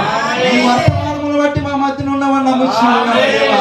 ఇదిగో ప్రతి ఒక్కరి దగ్గర నువ్వు పనిచేస్తున్నా ప్రభునైనా, ప్రతి ఒక్కరికి నువ్వు స్వస్థతను ఇస్తూ ఉన్నావు ప్రభా, ప్రతి ఒక్కరితో నువ్వు మాట్లాడుచున్నావు ప్రభా, ప్రతి ఒక్కరికి నేను ఉన్నానని ప్రభునైనా ప్రతి ఒక్కరిలో ఉన్న సహవాసాన్ని నువ్వు గణపరుస్తున్నందుకు నీ స్తోత్రాలు చెల్లిస్తున్నాము.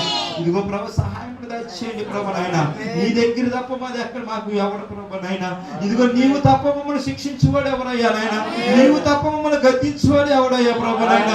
ఇదిగో ఒకవేళ మా మీద నేల మోపువాడు ఉండగా నాయన, ఇదిగో మా పక్షాన నువ్వు ఉండగా మాకు విరోధి ఎవడయ్యా. స్తోత్రములైనా మేము కేవలం నిమిత్త మాత్రము, మేము కేవలం ఊరుకుండవలసినటువంటి వారు మా పక్షమును యుద్ధము చేయవాడు నీవుగా ఉన్నావు, మా పక్షమున రక్తము కాల్చినటువంటి వాడు నీవుగా ఉన్నావు, మా పక్షమున నాయన ఇదిగో ఆ యొక్క విజయము తీసుకుని వాడు నీవు ఉన్నావు ప్రభునైనా. ఒక్కసారి సంఘాన్ని జ్ఞాపకం చేసుకోనండి ప్రభా, ఒక్కసారి ప్రతి ఒక్కరిని జ్ఞాపకం చేసుకోనండి ప్రభునైనా. ఇదిగో మాకున్నటువంటి ఈ శ్రమలు గాని ఈ ఇబ్బందులు గాని ఎన్నదగిన కావంటున్నావు ప్రభునైనా. ఇదిగో వీటన్నిటిపైన దైవికమైన ప్రేమ కూడా మీ విజయం సాధించే కృపాభాగ్యం దయచేయమని అడుగుతున్నాం. మీరే తోడుకుని నడిపించండి దేవా. మరొకసారి నాయన ఇదిగో నీ చిత్తమైతే నీ రాకడ ఆలస్యమైతే ప్రభా మరొకసారి మేము అందరి విధంగా కూడుకునే భాగ్యంలో దయచేయమని ఇదిగో మా ప్రభు రక్షకుడైన యేసుక్రీస్తు పరిశుద్ధ నామమున స్తుతించి ప్రార్థించి ఉన్నాము. మహాపరిశుద్ధుడా, సర్వశక్తి సంపన్నుడా ప్రభువా, నిజంగానే వీటన్నిటి గుండా అనగా ఆ కరువు గుండాను, ఖడ్గం గుండాను, హింస గుండాను, వస్త్రహీనత గుండాను నిజంగానే ప్రభువా వాటన్నిటి గుండా మేము జయం పొందాలంటే మాకు దైవికమైన ప్రేమ కావాలి. ఆ దైవికమైన ప్రేమలో ఉన్నవారికే వస్తాయి అంటున్నావు, ఉన్నవారు మాత్రమే వీటిని జయిస్తారంటున్నావు. నువ్వు ప్రేమించు ప్రతి ఒక్కరికి ఖచ్చితంగా శిక్షణ ఇస్తానంటున్నావు. అలాంటి శిక్షలు లేకుండా ఉన్న ఏ ఒక్కరైనా కూడా దుర్బిజకులే అంటా ఉన్నావు ప్రభువా. ఈ విషయాన్ని, ఈ సంగతుల్ని ఈ రోజున ఈ సంఘం ఎదుట మీరు బయలుపరచబడినందుకు నాయన, బయలుపరిచిన ప్రతి సంగతిని బట్టి కూడా మిమ్మల్ని స్తుతిస్తా ఉన్నాం. మేమందరం కూడా నీ కోసమైనటువంటి ఉపద్రవాల్ని, నీ కోసమైనటువంటి వస్త్రహీనతను, నీ కోసమైనటువంటి ప్రభు హింసను, ఆ బాధను మేము నిజంగానే పొందుకొని ఆ ఇరుకు మార్గాన్ని మహాంతట మేమే ఎన్నుకొని దాన్ని జయించి నాయన ఆ మహత్తరమైనటువంటి విజయము, దైవికమైన ప్రేమ కూడా మేము పొందులాగున, ఆ జీవ కిరీటాన్ని మేము స్వాధీనం చేసుకునేలాగున, ఆ జీవవృక్ష ఫలములు భుజింపలాగున మన జ్ఞాపకం చేసుకోనండి ప్రభువా. నీ ప్రియమైన పిల్లలు చెప్పిన సాక్ష్యాలు ఓ కృపగల దేవా, నీ ప్రజలు ఆ సాక్ష్యాలు నీవి నాయన. నీకే మహిమ కలుగునుగాక, నీకే ఘనత చెందునుగాక ప్రభువా. నీ నామాన్ని ప్రచురము చేయ పత్రికలుగా వీరిని మలుస్తున్నారు. ఇక్కడ సమకూర్చబడిన ప్రతి ఒక్క కుమారుడు, కుమార్తెను బట్టి మిమ్మల్ని స్తుతిస్తా ఉన్నాం ప్రభా. వీరు దైవికమైన ప్రేమలో స్థిరపరచబడిలాగిన సహాయం దయచేయండి ప్రభా. ఆ సుందరపల్లి సంఘాన్ని కూడా మీరు జ్ఞాపకం చేసుకోండి అయినా. అక్కడ మేము అనేకమైన సాక్ష్యాలు విని ఉన్నాం నాయన. హైదరాబాద్లో గొప్ప గొప్ప నాయన ఆ శాలరీలు, జీతాలు వదిలేసి అతి తక్కువ శాలరీలు అయినా సరే సంఘానికి అతి సమీపం ఉండడం కొరకు నిజంగానే ఆ ఇరుకు మార్గాన్ని ఎన్నుకొని ఉన్న యవ్వనస్తుల సాక్ష్యాలు విన్నాం ప్రభు. నిజంగానే వాళ్ళు నిజంగానే ప్రభువా they have taken a glorious decision అంటున్నావు నువ్వు. ఆ మన మహత్తరమైనటువంటి ఆ నిర్ణయాన్ని వాళ్ళు తీసుకున్నారు ప్రభు. ఇరుకైన ఇబ్బంది అయినా ప్రభువు కోసమైనటువంటి ఆ గొప్పదైనటువంటి శాలరీని వదిలేసి అతి తక్కువ జీతాల్లోనే వారి జీవితాలు గడుపుకోవడానికి ప్రభువా వారు అలాంటి గొప్ప నిర్ణయాలు వారంతట వారే తీసుకొని నిజంగా నీ ప్రేమలో ఉన్నట్లుగా ఆ సంఘాన్ని మీరు నడుపుతున్నారు ప్రభువా. నీకు లెక్కలేని స్తుతులు స్తోత్రాలు. ఆ సంఘాన్ని మీరు బలపరచండి, ఆ సంఘాన్ని స్థిరపరచండి, ఆ కాపరిని ఆ సంఘాన్ని దానిలో ఉన్న దోషములని తీసివేయండి. ఆ సంఘమును ఆ సంఘ కాపరి గురించి అనేకమైన మాటలు అంటున్నప్పటికీ ప్రభువా వారి ఓపికతో ప్రేమతో వారి పరుగు పందాన్ని ప్రభువా కడముట్టించలాగున వారి విశ్వాసాన్ని నడిపింపజేయండి ప్రభువా. నాయన ఈ చిన్న సంఘంలో కూడా ప్రతి బలహీనత మీరు తీసివేయండి నాయన. అంచెలంచెలుగా అనేక రీతుల్లో ప్రభు వీరికి నిర్మాణం చేస్తున్న మీ విధానాన్ని బట్టి మిమ్మల్ని స్తుతిస్తున్నాం ప్రభు. ఘనత నీదే, మహిమ నీదే, ప్రభావాలు నీవే ఓ ప్రభు. ఇది నాయన ఒక వ్యక్తి వలన కొంతమంది యొక్క ఆలోచన వల్ల ఈ నిర్మాణాలు జరగవు నాయన ప్రభు. ఈ ఆత్మీయమైన నిర్మాణం జరగాలంటే అది నీ కృప వలనే సాధ్యం. కృపకర దేవ ఈ సమయంలో ప్రభు ఎంతమంది అయితే అనారోగ్యంతో బాధపడుతున్నారో ఆయన కుడి హస్తాలు ఎత్తి ఉన్న ప్రతి ఒక్కరిని ప్రభు ఈ సమయంలో వారి గురించి ప్రార్థిస్తున్నాం నాయన. స్వస్థత కొరకై ఆశిస్తున్నటువంటి ఈ యొక్క మాటలు వింటున్నటువంటి తమ కుడి హస్తాలు ఎత్తిన ప్రతి ఒక్కరిని బట్టి నాయన మీ యొక్క తండ్రి ప్రభు నీ రక్తం కింద వారందరినీ పెడుతున్నాం ప్రభు. ప్రభు అయిన యేసు క్రీస్తు నామములో సంపూర్ణ స్వస్థత మీకు అనుగ్రహించబడును గాక. కృపగల దేవా నాయన నీ మహిమ నిమిత్తమై నీ నామము నిమిత్తమై వీరందరినీ బలపరచండి. వీరు తిరిగి చేయబోతున్న ప్రయాణంలో కూడా మీరు తోడుగా ఉండండి. తమ గుప్పిలు విప్పి ధారాళంగా ప్రభు కానుక పెట్టలో ప్రభు నీకు ప్రీతికరం అగునట్లుగా సిద్ధ మనసుతో తండ్రి ప్రభు వేసినటువంటి కానుకలను బట్టి ప్రతి హస్తాన్ని మీరు దీవించండి. ఇంకా అనేకులు సంఘక్రమాన్ని పాటించలేకపోతున్నారు నాయన. ఒక రోజున అది వారికి శిక్షా కారణంగా ఉంటుందనే విషయాన్ని వారు గ్రహించలేకపోతున్నారు. దయచేసి వారి పట్ల మీరు కనికరం చూపండి, మీరు క్షమించండి నాయన. వారు నా తండ్రి ప్రభు మరలా తండ్రి ప్రభు పశ్చాత్తపడి సరి అయినటువంటి రీతిలో సంఘక్రమాన్ని పాటించినట్లుగా వారికి నాయన నీ ప్రేమను బుద్ధిని మీరు అనుగ్రహించండి. కృపగల దేవ నిజంగానే నీ చిత్తమైతే మేమందరం మరొకమారి కలుసుకునే భాగ్యం దయచేయమని, మేము చేయబోతున్నటువంటి ఆ ప్రయాణంలో కూడా మీరు తోడుగా ఉండమని, కృప చూపించి బలపరిచి సహాయం చేయమని, సమస్త మహిమ ఘనత ప్రభావాలు మీకు మాత్రమే ఆరోపిస్తూ ప్రభు అయిన యేసుక్రీస్తు నామములో ప్రార్థన చేయుచున్నాము. Thank you Jesus.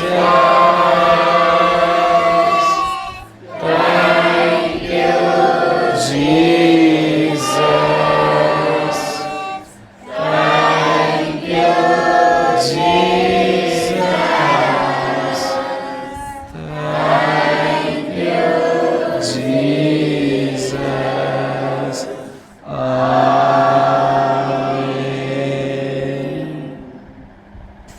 Praise the Lord. God bless you. దేవుడు దీవించును గాక.